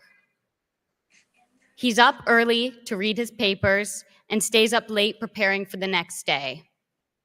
He has taught me the importance of always putting in the work. But you can work hard all you want. If you don't have a solid foundation, there's nothing to build on. And that's what I really want to share with you tonight. The foundation that makes my father who he is. He is unwaveringly supportive of the things he cares about. Every year for our birthdays, he burned us CDs, and somehow they were good. Sometimes now, when we don't know what to get him, we make him a playlist. He cheered me on in the freezing cold at my cross-country races. He sat for hours to help me with my math homework, persevering until I understood. I can tell you that I appreciate this more in hindsight than I did at the time. In all seriousness, my dad invests in what matters. He expects nothing to come without hard work, and he is always ready to work hard. The bottom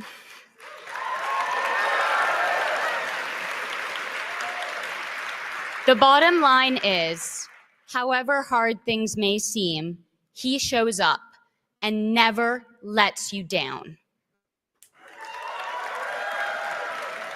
He has and always will show up for you, for Canadians, and for Canada, because he cares about this great country.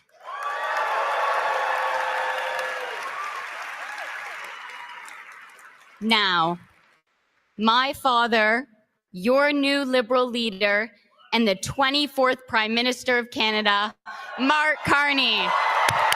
Merci. Ici la terre est noire, ici la pluie est noire. Raconte-moi qu'on puisse trembler ensemble. Ici le jour vient pas, dans la nuit t'es perdue. Wow.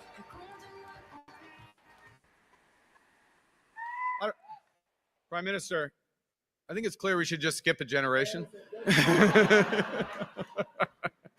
Alors, bonsoir tout le monde. Wow. This room is strong. This room is Canada strong. Thank you, Cleo. Thank you, Cleo. And to my wife, Diana, our children, Cleo, Tess, Amelia, and Sasha. Without your support, I wouldn't be standing here.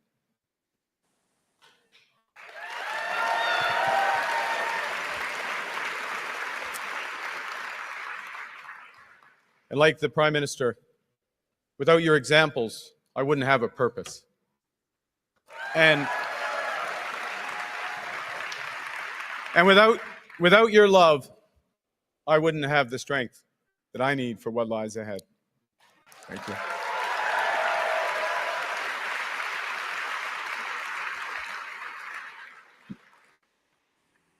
Monsieur Chrétien, vous énergez encore les troupes et les partisans, les militants du Parti libéral comme personne ne peut le faire.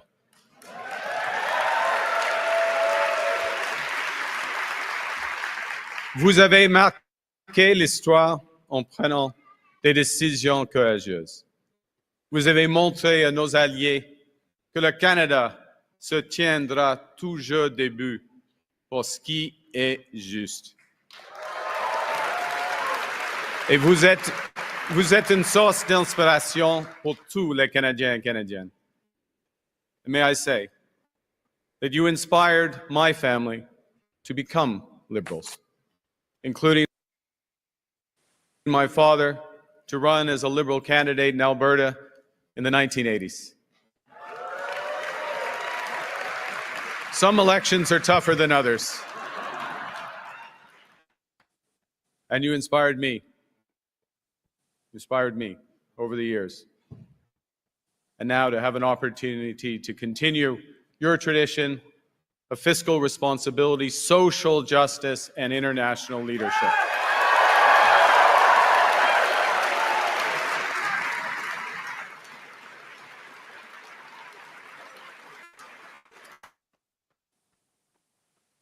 Prime Minister Trudeau, my time doesn't permit me to recognize all your accomplishments, so I'll speak at a higher level.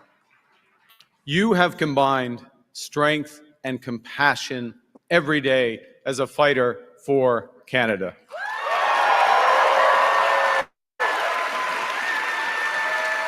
You have led us through some of the hardest challenges that this nation has ever faced. Et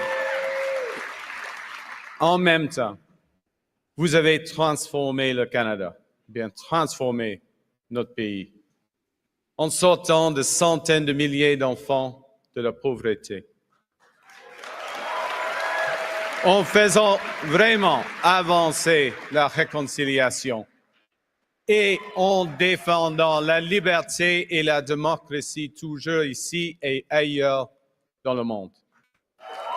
C'est vrai. Monsieur le Premier ministre, je parle pour tout le monde en vous remerciant pour votre travail acharné, comme Ella Grace l'a mentionné, votre travail acharné, votre leadership et pour votre service à notre grand pays.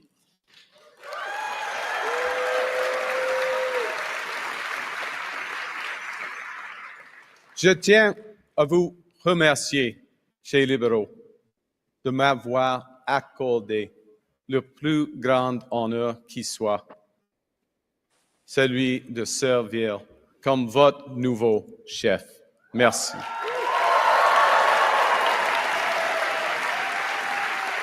Et merci aux dizaines de milliers de bénévoles à travers le pays pour votre dévouement à rebâtir notre parti et à redonner l'espoir au Canada. I pledge to you and to all Canadians that I will follow their example. I will work day and night with one purpose, which is to build a stronger Canada for everyone.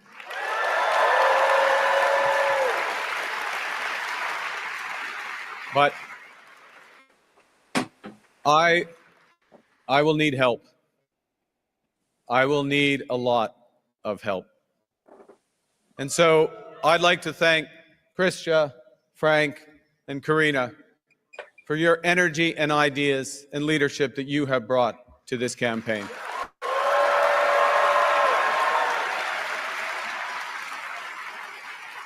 And I would like also to thank those ministers who remained in their posts to serve Canada directly during this time of great peril. And to the incredible group of Liberal MPs that we have, you are the voices for your communities, and you are the conscience of our party. Thank you for your service. Now, to give a sense of that service, I'm going to quote from a message that I and Karina and Frank, the four of us, received from someone called Bob Zettel. Now, Bob, full disclosure, I know the leader of the opposition's into full disclosure, so I'm going to, full disclosure. Full disclosure, just want to get this on the table. Bob goes to my church. Actually, I go to Bob's church because he goes there a lot more frequently than I do. Anyways, point is, Bob wrote to the 4 candidates, and he said, I quote, "Right now, everyone sees the main threat as the Trump tariffs.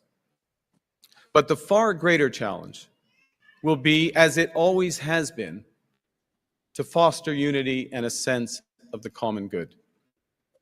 There are those who will seek power by dividing us." We'll get to that later on.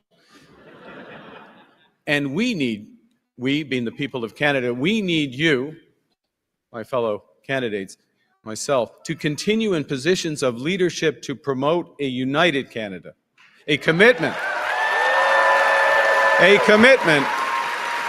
to common good and the respect and the rule of law throughout the world. See, I quote Bob because right now all Canadians are being asked to serve in their own ways. We're all being called to stand up for each other and for the Canadian way of life. So let me ask you, who's ready? Pierre, who's ready to stand up for Canada with me?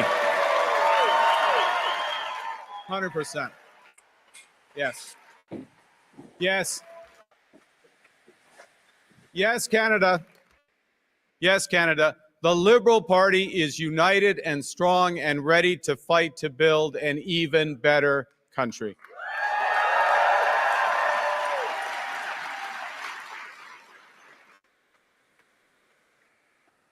Now, I feel like everything in my life has helped prepare me for this moment. 2 months ago, I put up my hand to run for leader because I felt we needed big changes, but big changes guided by strong Canadian values. The values I learned at the dinner table from my parents, Bob and Verly, and my 3 siblings, Brenda, Sean, and Brian. Values that I learned at the hockey rinks of Edmonton from my coaches, such as Stormin Norman Lee. He exists. We didn't call him that to his face, by the way, but that was his. My parents were teachers, and they stressed the importance of hard work, of community, and of tolerance. My coaches were dedicated volunteers who taught me the importance of teamwork, ambition, and because it's Canada, humility. Des bonnes valeurs. Des bonnes valeurs. Des valeurs canadiennes. Je les ai emportées avec moi à l'université. Je les ai gardées près de moi en gérant des crises ici au Canada et ailleurs dans le monde. Ces mêmes valeurs m'ont guidé dans mon travail pour bâtir des économies fortes. Et aujourd'hui, je m'y accroche alors que nous faisons face à la crise la plus grave de notre génération. Canadians know that new threats demand new ideas and a new plan. They know that new challenges demand new leadership. Canadians want positive leadership that will end division and help us build together.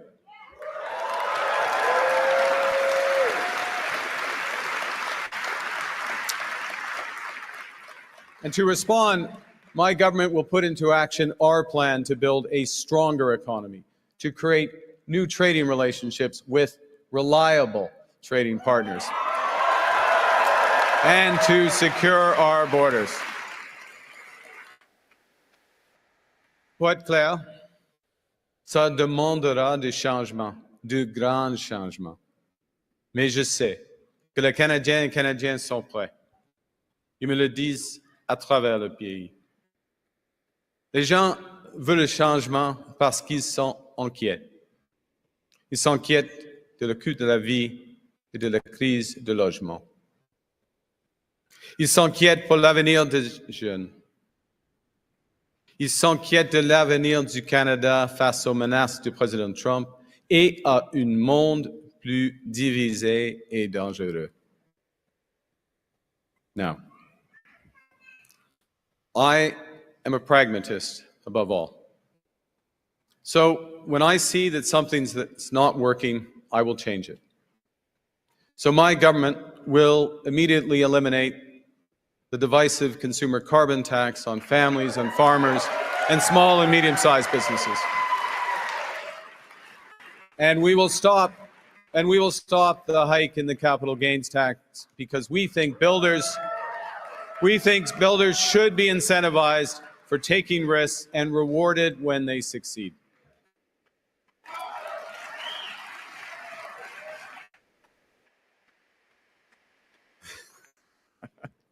Canada needs more of this type of change. Change that puts more money in people's pockets. Change that makes our companies more competitive. Change that builds the strongest economy in the G7. Now, there's someone who's trying to do the opposite. There's someone who's trying to weaken our economy. Yeah, Donald Trump. And Donald Trump, as we know, has put, as the Prime Minister just said, unjustified tariffs on what we build, on what we sell, on how we make a living. He's attacking Canadian families, workers, and businesses, and we cannot let him succeed. And we won't. We won't. I am proud of the response of Canadians who are making their voices heard and their wallets felt. I am grateful for how our provinces are stepping up to the fight, because when we are united, we are Canada strong.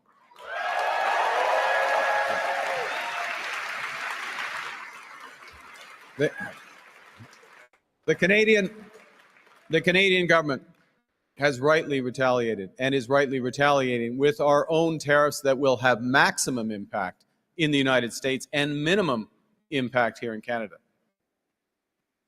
And my government will keep our tariffs on until the Americans show us respect.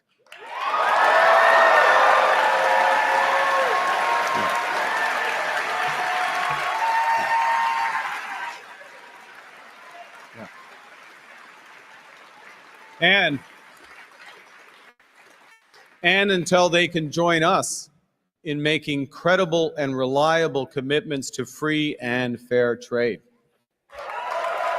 As Krista did. Yeah. And in the meantime, we will ensure that all the proceeds from our tariffs will be used to protect our workers.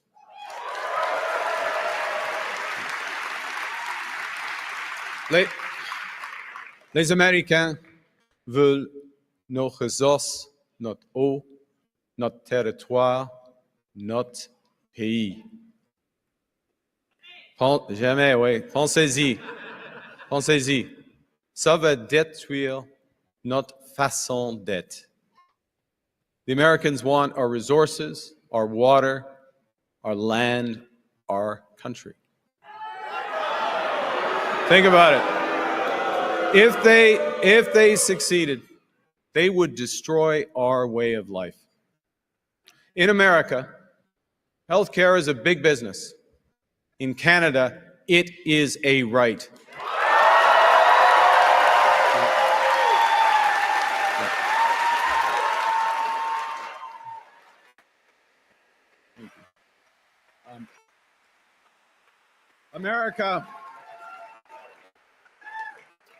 America is a melting pot.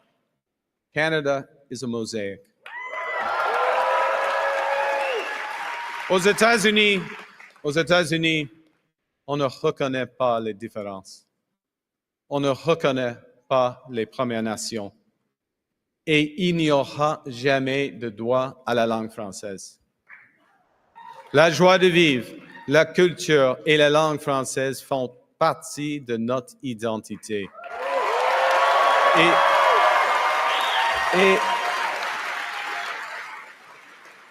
il faut les protéger, il faut les promouvoir. On ne les échangera jamais pour n'importe quel accord commercial. No. Look,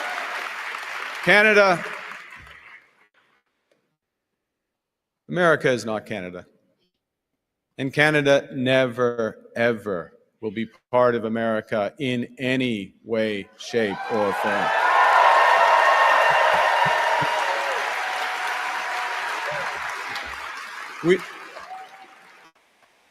Look,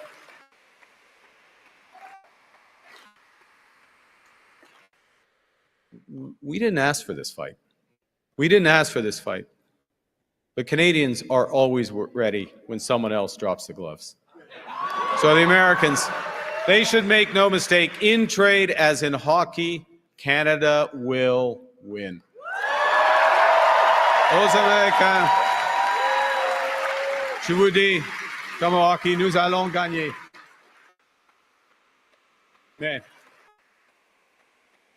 Mais cette victoire ne sera pas facile. Nous faisons face à la crise la plus importante de notre vie. Nous devrons faire des choses extraordinaires ensemble. Nous devrons construire des choses que nous n'avions jamais imaginées à un rythme que nous n'aurions jamais cru possible. Et surtout, nous devons mettre les gens avant l'argent. Il faut s'unir pour bâtir le pays le plus fort, le plus juste et le plus libre du monde. Now, Donald Trump is trying to weaken our economy. But there's someone else who, if he succeeds, will weaken our economy. It's Pierre Poilievre.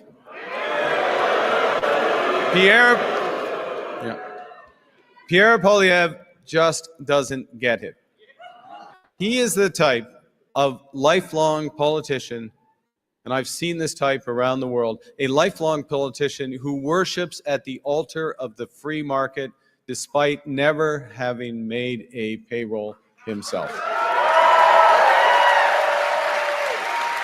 And now, in the face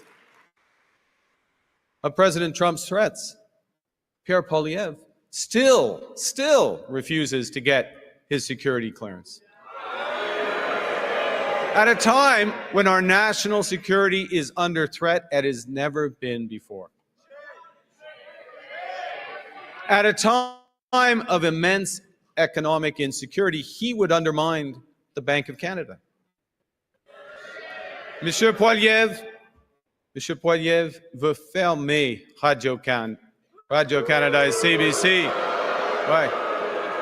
À un moment où la désinformation et l'ingérence étrangère sont en plein essor. Il insulte nos maires et il ignore les Premières Nations quand il est temps de bâtir. Il mettra fin à l'aide internationale alors que la démocratie et les droits de la personne sont en péril à travers le monde. Et il laissera notre planète brûler. Pierre Poilievre would let our planet burn. This is not leadership. It's ideology. It's ideology that betrays what we as Canadians value, each other. It's an ideology that also represents a fundamental misunderstanding of how the economy works. Now, unlike Pierre Poilievre, I've actually worked in the private sector. I know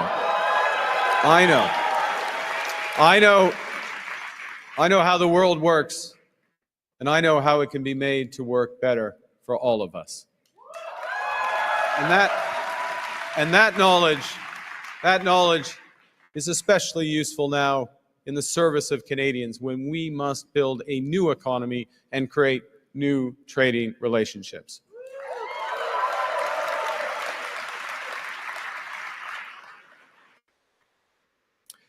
Let me tell you something else that we know that Pierre Poilievre doesn't. We know that markets don't have values, people do. And we know as Liberals that it's our job to make markets, to make the economy work for all Canadians. These are the most powerful tool we've ever invented. They can find solutions to our greatest problems. And when the private sector, when the markets are governed well, they deliver great jobs and stronger growth faster than anything. But markets are also indifferent to human suffering, and they are blind to our greatest needs. So when they're not governed well, or not at all, they will deliver enormous wealth for the lucky few and hard times for the rest.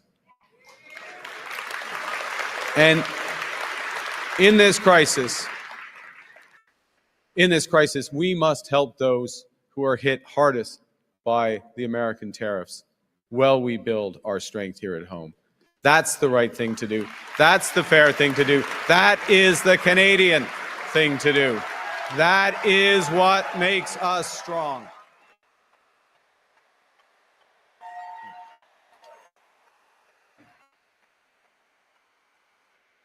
So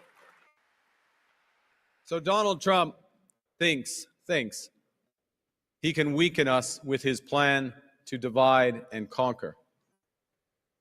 Pierre Poilievre's plan will leave us divided and ready to be conquered. Because a person who worships at the altar of Donald Trump will kneel before him, not stand up to him.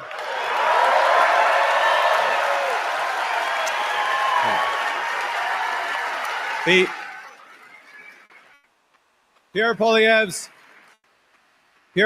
slogans are not solutions. His anger is in action. His division is in strength. Division won't win a trade war. Division won't pay the rent or the mortgage. Division won't bring down the price of groceries. Division won't make Canada strong. Voilà où mène la politique négative de la division et de la colère. La moitié des États-Unis craint l'autre et s'en méfie. Nous ne pouvons pas laisser une telle situation se produire au Canada. Les Américains deviennent de plus en plus divisés, ce qui va les affaiblir.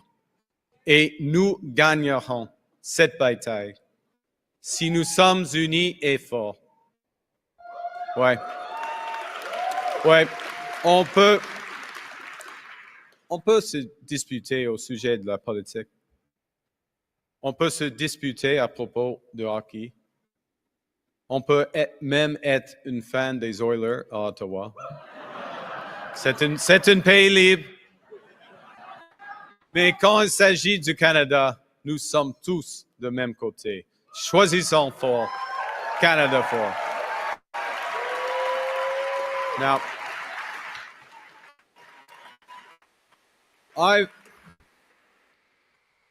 learned a few things from long experience in crises. And the first is that plan beats no plan. And you need to distinguish what you can change from what you can't. We can't change Donald Trump.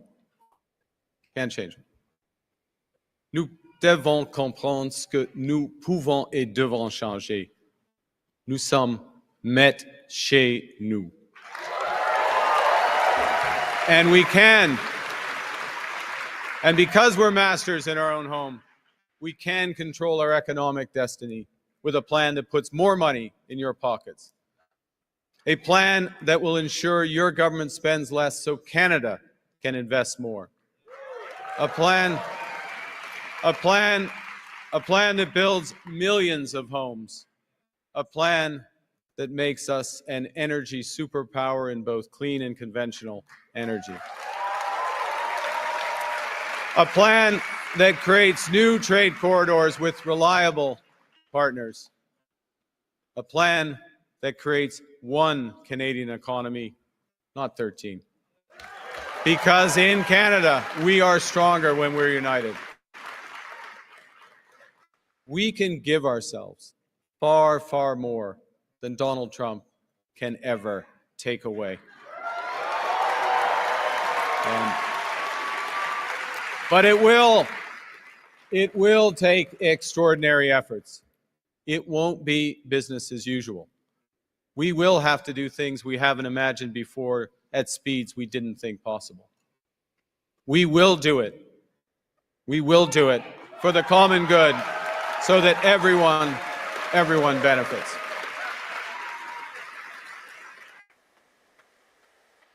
You know, I do care about the economy. But it's not because I'm an economist. It's because I care about people. That's why I'm a Liberal. That's why we are Liberals. On sait que la valeur d'une économie forte commence par des travailleurs qui ont de bons emplois bien payés aujourd'hui et des avenirs plus brillants pour les jeunes de demain.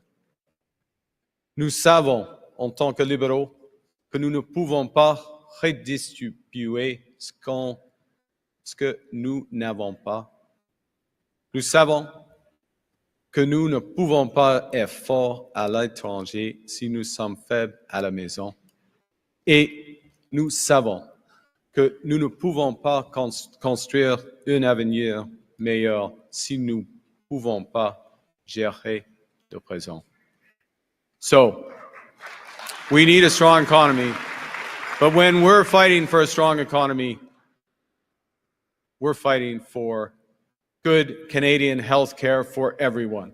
We are fighting for strong support for our seniors who built this country. We are fighting for child care for young families that they put in place. We are fighting for dental care and pharma care for everyone who needs it. We are fighting for rights. We are fighting for a strong economy so we can create a more sustainable world for our children and grandchildren, and we will deliver.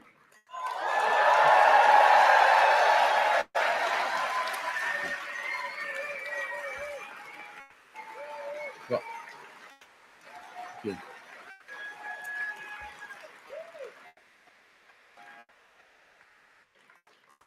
I know that these are dark days. Dark days brought on by a country we can no longer trust.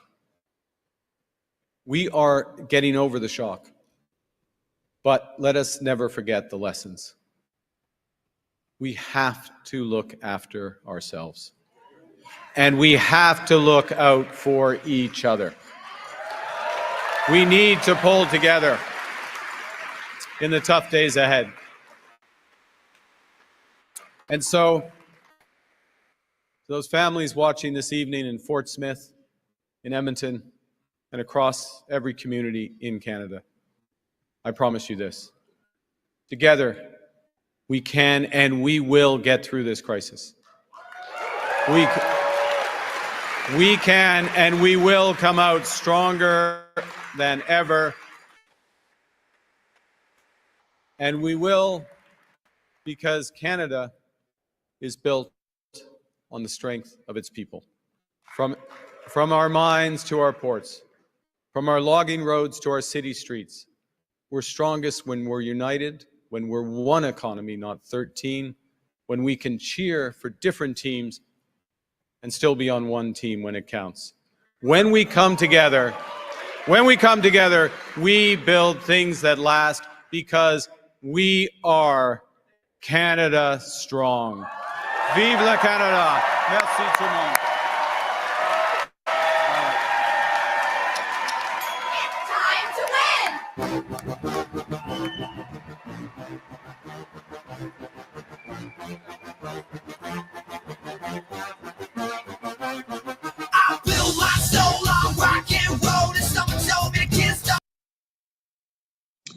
That was kind of exactly what I expected Mark Carney to say, to try and distance himself from Justin Trudeau while not angering the membership so much as to say so explicitly how much of a disaster the last 9 years were. He saying that he's going to cancel the carbon tax without mentioning the fact that he's going to maintain an industrial carbon tax and probably jack that one up anyways, just so that it can offset what they were gaining from the consumer carbon tax. At the end of the day, consumers are going to continue to pay more for what they're buying. What else did you get from that, Candice? You're muted, just a heads up on that. In there that he's undoing all of the policies that he was championing up to like 5 minutes ago. So they've managed a coup, basically. They have replaced Justin Trudeau with his economic advisor. And now all of a sudden they have to switch his policies because Justin Trudeau's policies have destroyed Canada. So now he has to pretend that he doesn't agree with them and that he never agreed with them, even though he was the one pushing them all along. And we're going to see this drastic makeover of him, like as if he wasn't the person who was calling for carbon taxes and pushing the net zero approach all along. He did it in the UK. He's been doing it in Canada. He's been doing it. He was the one that was pushing it and advising Trudeau to do it, and they did it. And now, we see like a totally different person up there. He was talking about how he goes to church. He was talking about how he, has all this private sector experience. It's kind of funny, Keean. At one moment, he talked about how he has private sector experience, and Pierre Poilievre has never spent a day in the private sector, and the audience erupts cheering. It's like, hello, the Liberals have just been run for 12 years by Justin Trudeau, who never worked a day in his life, really, who every job he's ever gotten is because of his last name. He didn't even pretend to have merit-based jobs like ever, other than maybe he got hired merit-based to be like a kayak instructor or something. I don't know. But he never had a serious job until he woke up and decided to be a member of parliament and decided to run for the Liberal Party, which they handed to him. So that, to me, that just showed like the Liberals don't really stand for anything. They don't really care about anything. All they care about is winning. All they care about is maintaining their power and ensuring that their power gets maintained. And they're happy to go along with absolutely anything in order to get there. And so that is what we saw. Just like, we will say anything, we will do anything. Just let us be in power. Give us the power. We don't want to let it go. We don't want to let it slip away. And I mean, hearing Mark Carney, seeing him up there, it's going to be a hell of a few months. I think that hopefully what Brian Lilley was saying earlier is true, and that we will get to go to a general election.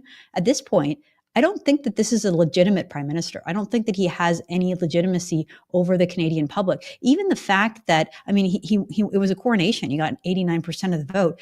But even just the fact that the Liberal leadership race is open to anybody. You don't have to pay any money. So there's no there's no real barrier to entry. You don't even have to be of voting age. You can be 14. Non-citizens can vote. Yeah, you can be a permanent resident. How many did? How many non-citizens just chose my prime minister?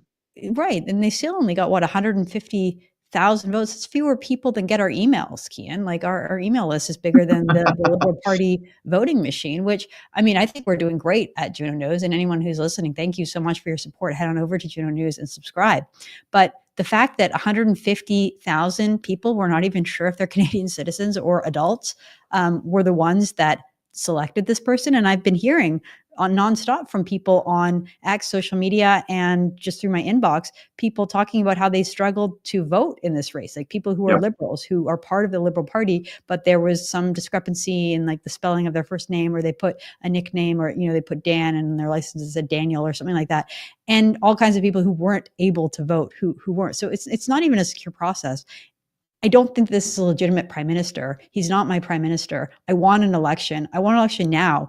And, every single day this person is in power, to me, is another day that Canadians are like marching closer to the end of democracy in our country, if you can even call this a democracy.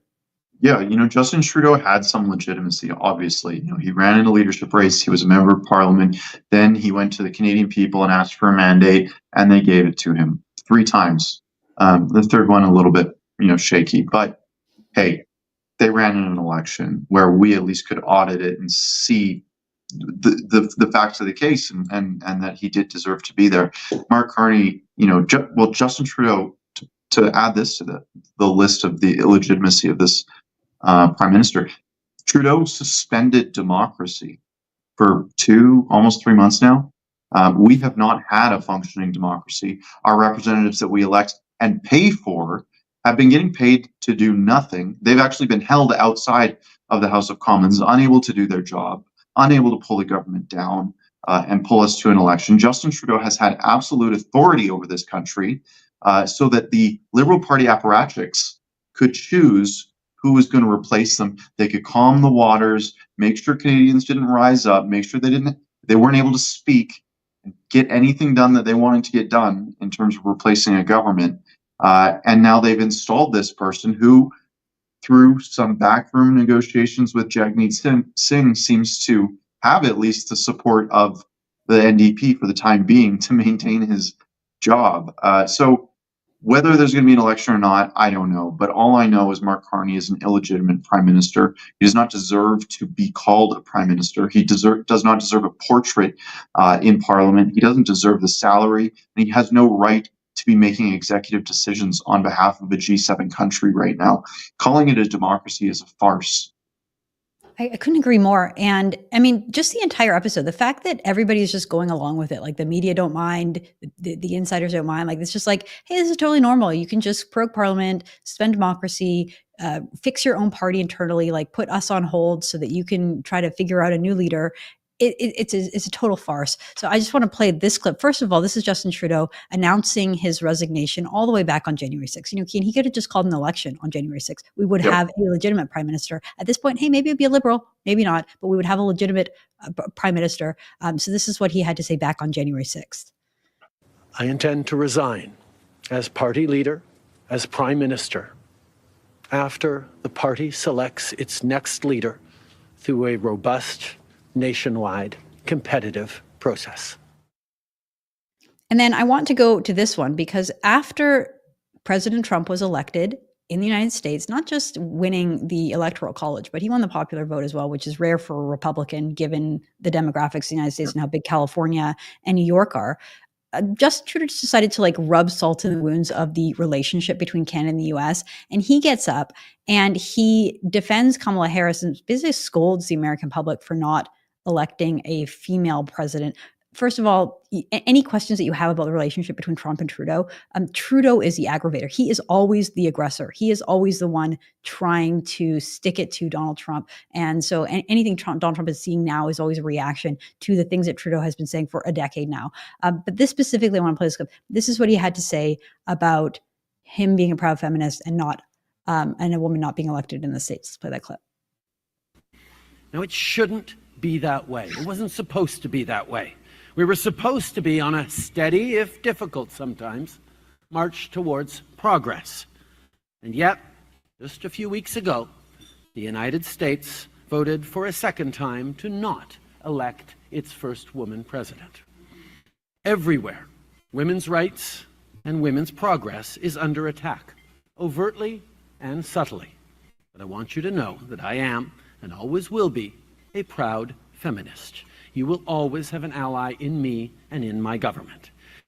Isn't that so funny? The proud feminist over there. Hello, your party just failed to elect its first female prime minister as well. Go ahead, Keean. Well, exactly that.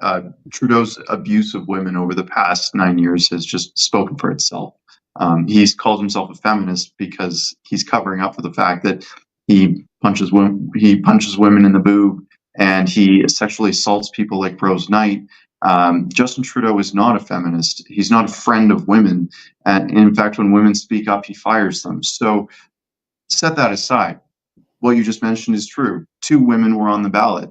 One of them stood up to Justin Trudeau, and he threw everything he could up behind her opponent to stop her from becoming the first Liberal female prime minister in this country. So it doesn't. It's just laughable. I'll put it that way. Well, it is, and I mean, you're right. He doesn't exactly have a great record when it comes to women. The whole idea when he first got elected was that he was going to have a gender balanced cabinet. And he was asked why. He couldn't explain it. It was always just about platitudes with Trudeau. So let's play this clip. Why do you have a gender balanced cabinet to Justin Trudeau? I understand one of the priorities for you was to have a cabinet that was gender balanced. Why was that so important to you? Because it's 2015.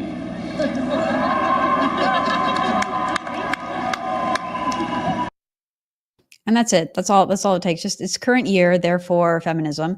And of course, how did that work out for Justin Trudeau? Well, I think like half of those female cabinets had to resign either because they didn't see eye to eye with Trudeau or because they were totally incompetent or had no business being there. I'm thinking of someone like Mariam Monsef, who wasn't even from the place that she said that she was from. She said that she was an Afghanistan refugee. It turns out she was born in Iran. Like she didn't even get her own biography correct.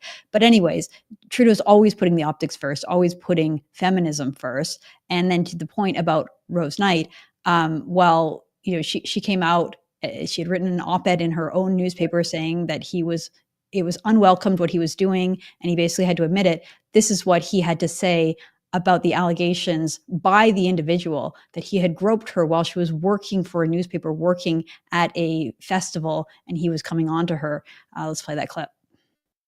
I'm confident that I did not act inappropriately, but I think the essence of this is that people can experience interactions differently. And part of the lesson we need to learn in this time of collective awakening is a level of respect and understanding for the fact that people, in many cases women, experience interactions in professional contexts, in other contexts, differently than men.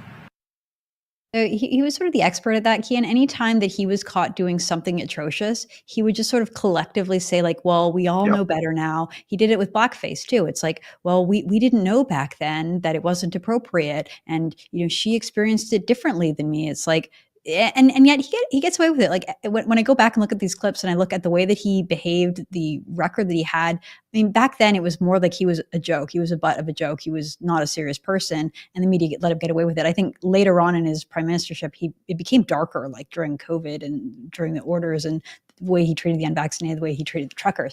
But it's just like the guy could get away with absolutely anything. And it makes me truly worried about what they will let Mark Carney get away with. What do you think?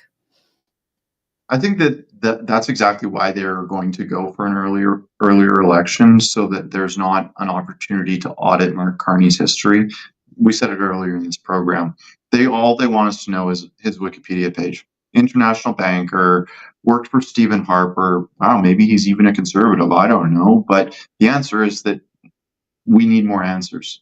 We need to be able to ask him and interrogate him. Why do you think you deserve to be the head of a G7 country? Why should our military be at your control? Why should our economy be at your fingertips? He can't really answer those questions right now because any answer he gives will hurt him. Well, exactly. And so the less we know about him, the better. And even just that different side of him that we were seeing today, like all of a sudden he's opposed to carbon taxes. Like, okay, that's like he's written a book. His book Values was all about how the globe just needs to like accept it. He made a passing reference to the idea that that Pierre Poilievre was going to let the planet burn. So presumably he hasn't softened his views when it comes to climate change and perhaps the need to take drastic action. It just presumably won't come in the form of a carbon tax, which, I mean, okay, so if we're supposed to buy that, we're supposed to buy into this idea that he's opposed to the carbon tax. I mean, he's going to replace it with something else. We know that, and we're going to have to pay.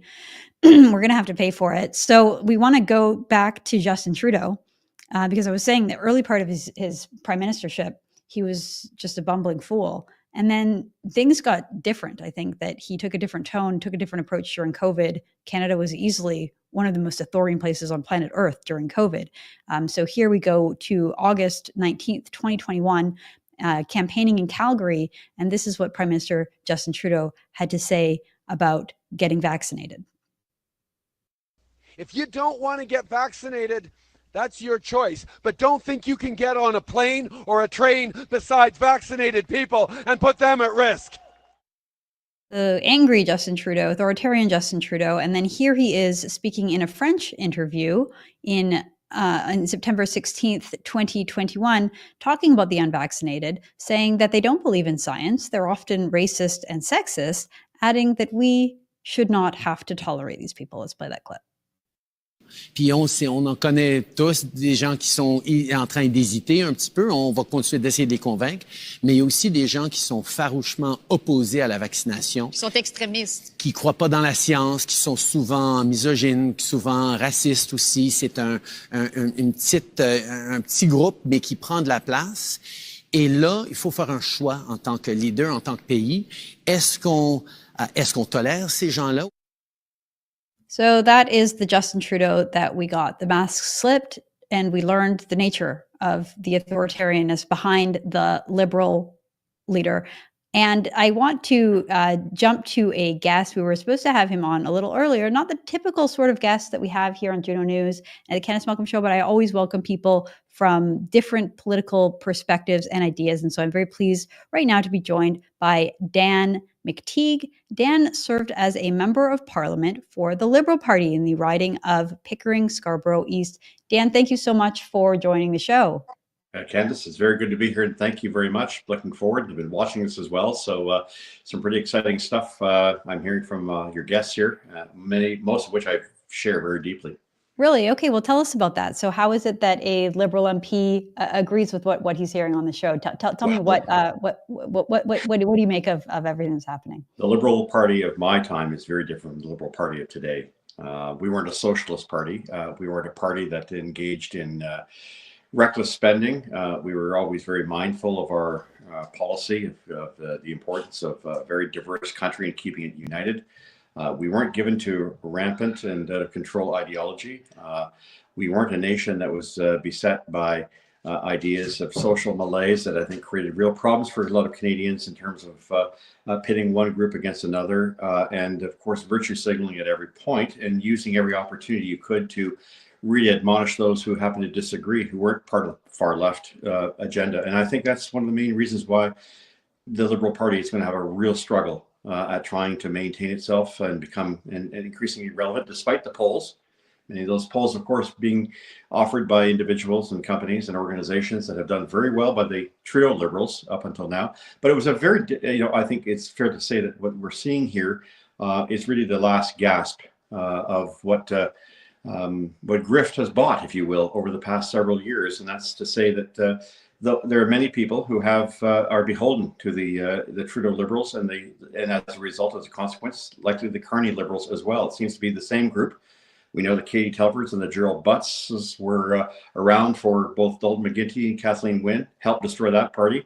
We're behind Justin Trudeau. Obviously, his fame and fortune has diminished dramatically.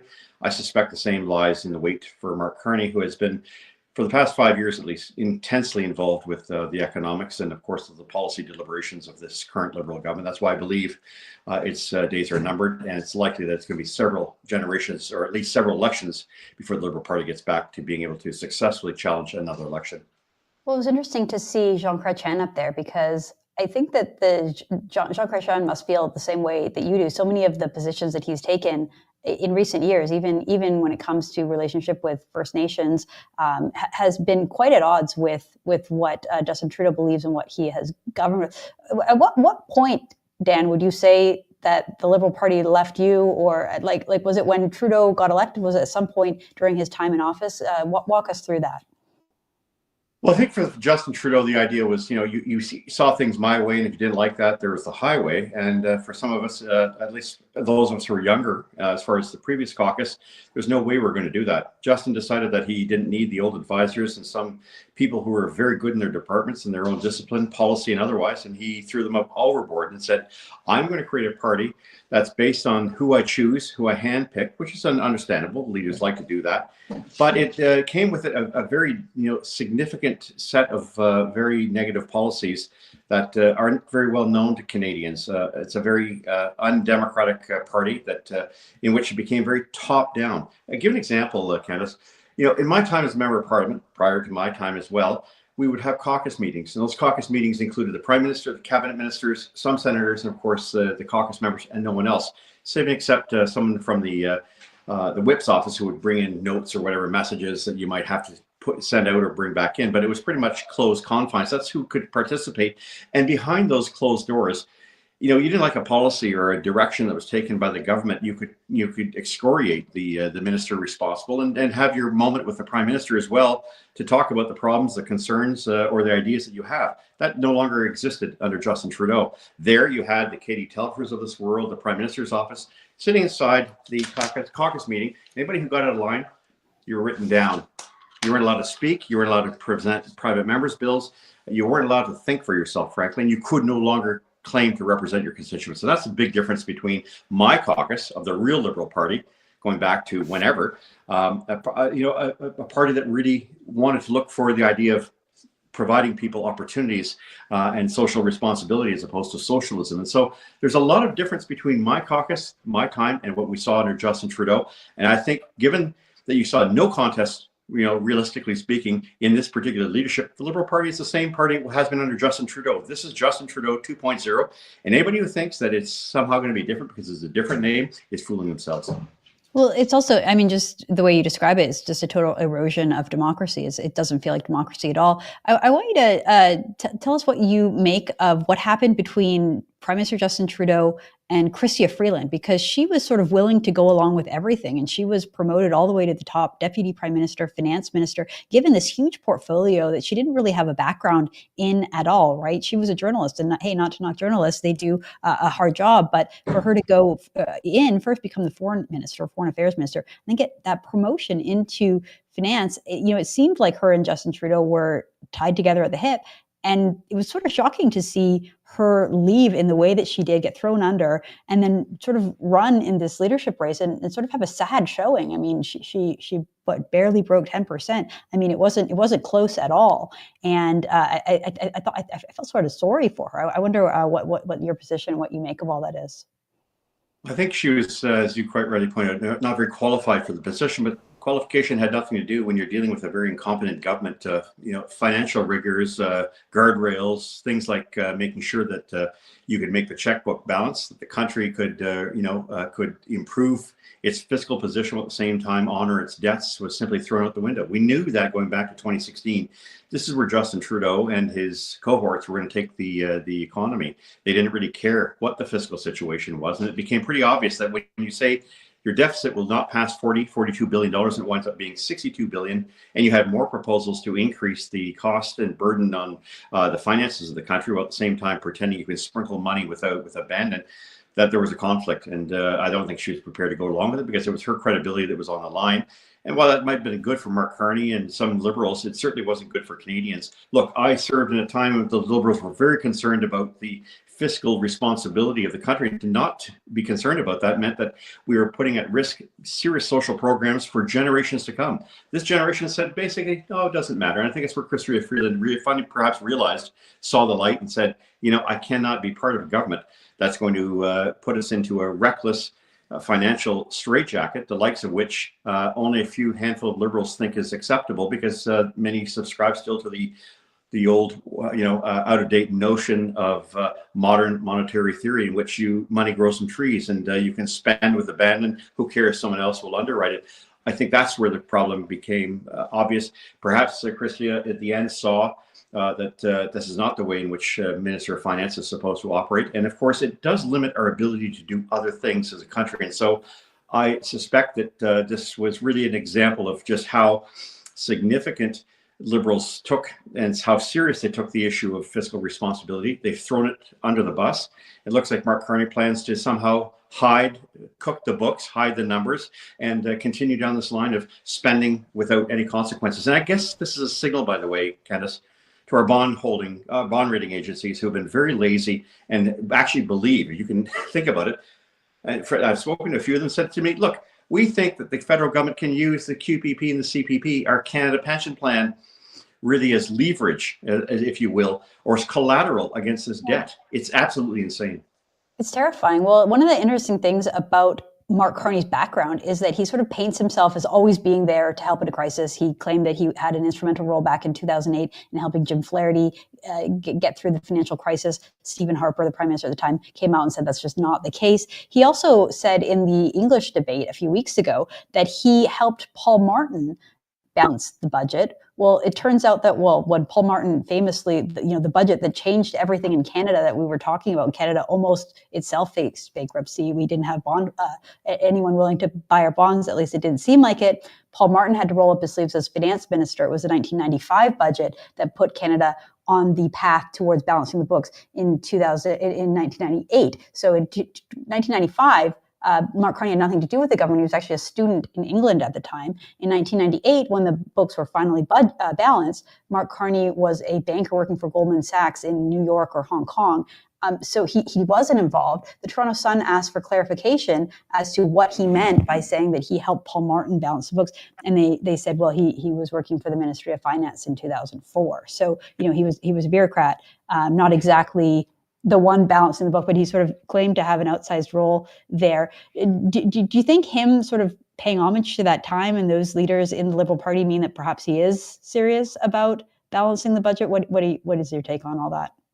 Well, I called it off very early on when I heard Mr. Carney was going to run, and then made that claim about 2008 that he had something to do with averting the economic crisis that befell our friends to the south of the border.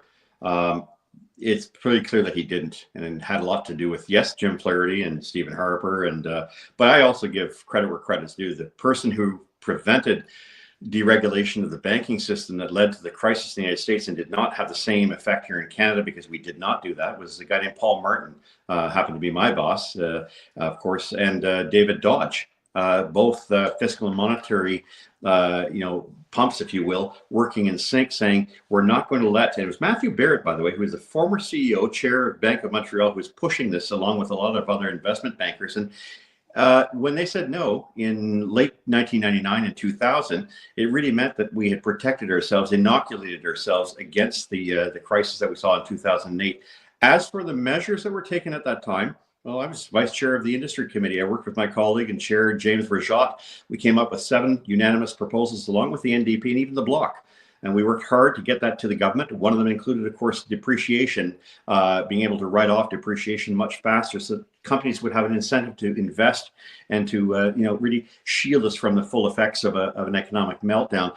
So all of this means to me, when I saw that, I thought, this is shameless self-promotion by Mark Carney. Then I heard he said 1998 that he had something to do with balancing the budget. Is he quite right? I mean, the extent to which this person is prepared to be mendacious is a very troubling sign. That he was not able to be taken on as seriously as he should have been during the leadership tells you it was a slam dunk. It was a coronation. That's exactly what it is. But he won't have the same ability to evade these tough questions, especially the one where he says, I'm going to stand up to Donald Trump. Yeah, but you sent 4,000 jobs at Brookfield down there under your watch. So there's a lot on Mark Carney here. I know that's been discussed by previous guests. I will be looking from the perspective of knowing what we did from 1993 to 2011 and can contrast that with what he pretends to have done, which in my view, he wasn't there for those things, nor should he claim any type of credit for anything, no more than any other Liberal MP or any other member of Parliament at the time.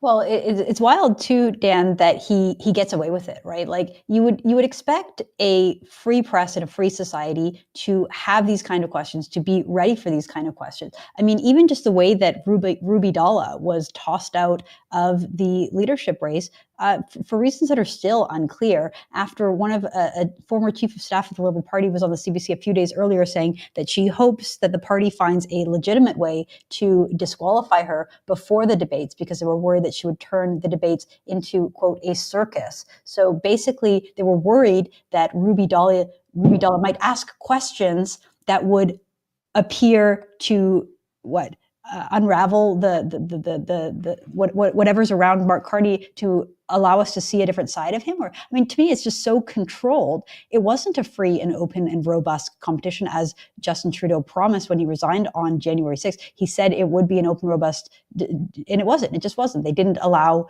people in. The media weren't allowed in. Independent journalists weren't allowed in. Everything was very tightly scripted. And to me, it's unbelievable that they let him get away with this. Can you talk about what the media's role in all of this has been? Well, it's pretty clear that many people chose not to pick that issue up, and one has to ask why, because they've left themselves wide open to the accusation, which I think is very fair, that they're paid very well to look after those who've been looking after them for the past decade. The degree to which they do not like, perhaps, the message that it's time to rein in freebies for the press, it goes equally with some of the pollsters out there who've done extraordinarily well under the Liberal regime, the Katie Telfords of this world, who've been out giving out money to every Tom, Dick, and Harry out there in terms of surveys, in terms of wonderful things that have made them hundreds, if not millions of dollars in contracts. So a lot of people have a lot to lose, Candice, by a new government that is prepared to say, all right, you stand or fall on your own merits. And that's going to be a very tough message for many to swallow. Many are being told now, stand up, otherwise the grift will end. And let's call it what it is. It is grifting. It's basically, I'm going to support you, scratch my back, I'll scratch yours. If you don't, I'm going to scratch your eyes out. And that's exactly what's happened here. I think increasingly, they want to create an impression of something that doesn't exist. And they're doing so because they have access to the public monies. The moment that gets cut off, they're gone and as irrelevant as many of their statements and their willingness to overlook very serious comments that Mr. Carney and others have made. Now, Mr. Carney is looking a lot worse than, say, the accusations thrown against Paul Martin 20 years ago when he was former chair of Canada Steamship Lines. That he took a lot of hits for that. I suspect that what Mr. Carney's done with Brookfield makes it very difficult for Canadians to swallow the idea that we can stand up to the Americans in the trade tariffs, Trump's trade tariff threats, when you have a prime minister, as of tomorrow, I guess, who's already surrendered to the Americans long before the battle started and decided to send and ship his company off to New York. If that's the way in which you create jobs in Canada and you want to stand up for Canadians and make things better, I can't think of a worse way to imagine that, because the optics on this are very terrible. The next thing, of course, will be what happens just a couple of weeks when the carbon taxes kick in. Yes, he'll probably get rid of it, but he wants to impose it on business. He wants to hide it, and he wants to force business to make decisions to leave this country. There's a lot to go on, Mr. Carney, and if I know that, just from where I stand, I'm not part of any particular political organization. But if I know that, I can only imagine that the Conservatives and others are going to pounce on this. And by the way, a final note to my good friends in the NDP, a new Democrat voting for a banker, that'll be very rare. Well, it's such a strange optic, right? Because Justin Trudeau moved the party to the left, and he seemed like a person of the left. So it sort of made sense that NDP and Liberals would have this coalition, and that Justin Trudeau and Jagmeet Singh are sort of cut from the same cloth. But yeah, when you put in Mark Carney, the central banker, the wealthy international businessman, we don't even know what companies he still owns shares in. We don't know where his financial interests are. He said he was off of all the boards, and then it turned out that he was still on a few. He hasn't been completely straight about that. And again, typically you would have a free press that was out there digging and reporting and demanding answers, and they wouldn't sort of let him get away with this. And yet they completely have. And I wonder, even just the idea that we are in this existential threat from the Americans because Donald Trump is being so unreasonable. I mean, that's what the narrative in Canada is. This idea that Canada is like a total Boy Scout and we haven't done anything wrong. I mean, I think that Canada needs to start looking internally at so many of the subsidies and the protections that we have on our own industry. I mean, you mentioned that there's so much corporate welfare within the Liberal Party, and that's so much of how they govern and what they believe in, including right up into the press. So they'll literally pay off the media in order to get the kind of coverage that they want and continue that. I worry that in an election between Liberals and Conservatives, both parties are just sort of going to the highest bidder. Like if the Liberals are running a platform to double the budget of the CBC, and the Conservatives are trying to say we're going to cut the CBC, it's not going to be a fair fight at all. And I also just wonder about Mark Carney and that story with Brookfield about whether it's resonating or not. We had a guest earlier who said that it was probably too complicated and the Canadians don't really understand it. I think it's an important story, because if the narrative of this election, and if we're going into an election, and the whole idea is who can protect Canada from President Trump, like how can you possibly go with the banker who already moved his own business into the States? And we've seen this in the past. And there was a clip from, I think, 2021, where Pierre Poilievre had Mark Carney at a committee, and he was asking him, why is it that you support pipeline bans in Canada, but your company invests in pipelines in all these other countries? And Carney sort of tried to give a convoluted answer about how global markets are different and that every country has its own standards or something like that. But the bottom line is that this person doesn't support growth in Canada, and yet, judging by his investments and where he puts his money, he's okay with all kinds of stuff in other countries. Do you think the Canadian public are going to see this kind of thing? Do you think this message is getting through to Canadians? The Trump tariffs have demonstrated to Canadians the need to build pipelines. So this man's message isn't just about having walked back the idea of building pipelines and blocking them. This man has also made it very clear that he's going to find the financial means to strangle the oil and gas sector. Our number one producer of revenues to pay our social programs has been compromised by Mark Carney. And if it were up to him, were it not for Trump, I'm sure he'd be doubling down on that. But he is going to continue the pain that Canadians cannot afford under this myth. And I'll take debate anybody on this, because they're not basing it on science. If they were, they wouldn't be making the comments that they do about CO2 and things like that. But Mark Carney is using an opportunity given to him by international organizations, not by anyone in particular. He's got 130,000 Liberals who voted for him. That's wonderful. He's got to take this message to the people and say, I plan to inflict more pain on you, drive up the cost of energy, drive up the cost of living, while at the same time sacrificing our ability to get our energy and our other products to market. And he's not the type of person I think that you want to have in that kind of circumstance, because he's beholden to another agenda driven by another organization around the world. And I think that's very dangerous for a country to allow itself to be subject to the whims of an organization or organizations that are committed to reducing our ability to get energy and our product to market. Is extraordinarily damaging to Canadians. And no Canadian who believes in a strong, viable, energy, or our manufacturing sector, or our mining sector, or our farming sector, all of those things are under attack under Mark Carney's idea of net zero. And for that reason, if you look very carefully at what he said, he's not going to be able to defend the idea that he can grow the economy without first suffocating it. And if that's what he's going to do, then I think Canadians have to make a real tough decision. And this idea that, oh, he's nice, and oh, he's not as mean, or he's not as tough, and we need someone who's likable, he's a new face, better get over themselves. Because I tell you right now, most people can't afford what has happened to this country. This next generation is taking over, is receiving not only massive debts, they have no jobs, they have no opportunities. And if grandparent Liberals of my generation believe that it's okay to saddle your kids and your grandchildren with these kind of debts because it's all about you and it's all about your vision and all about your narrative, you failed. And you're failing them, and you ought to stop long before you do any damage to the next generation.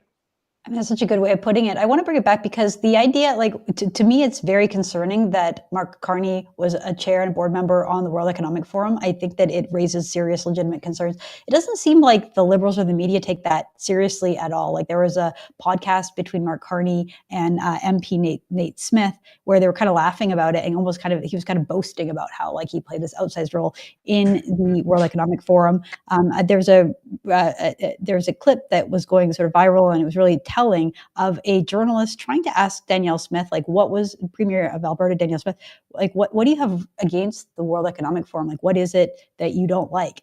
And she basically just said, look, I don't like billionaires bragging about how they control politicians. I don't think that's a good idea. I don't know how more clear we can spell it out to people about this organization. And it's they don't see anything wrong, and they like the fact that he's part of the World Economic Forum. What do you think of that? Well, I think Canadians who've surrendered to the idea that some other people should somehow control our destiny or manage our destiny is is basically ignorance and its willingness to basically lie down prostrate before people who frankly don't have our interests at heart. When it comes down to it, these people would like to have a very significant agenda, and it's not theirs. It's for the wealthy, for the rich, but most importantly, it's also about control. It's authoritarianism. It's about the need. How do we get someone elected as prime minister without even having a seat, much less a chance to be tested in the polls? Now, I'm sure Mr. Carney will play that in the next few weeks, but in the meantime, we have a scenario that's played out in which one of their chosen ones from the WEF, from the United Nations Climate Agenda Group, has now basically got Canada. They're going to use Canada as a pawn and an example of saying, hey, if we can achieve it in Canada, we can achieve it elsewhere. At a time in which the world is reeling, Europe is walking away from green energy and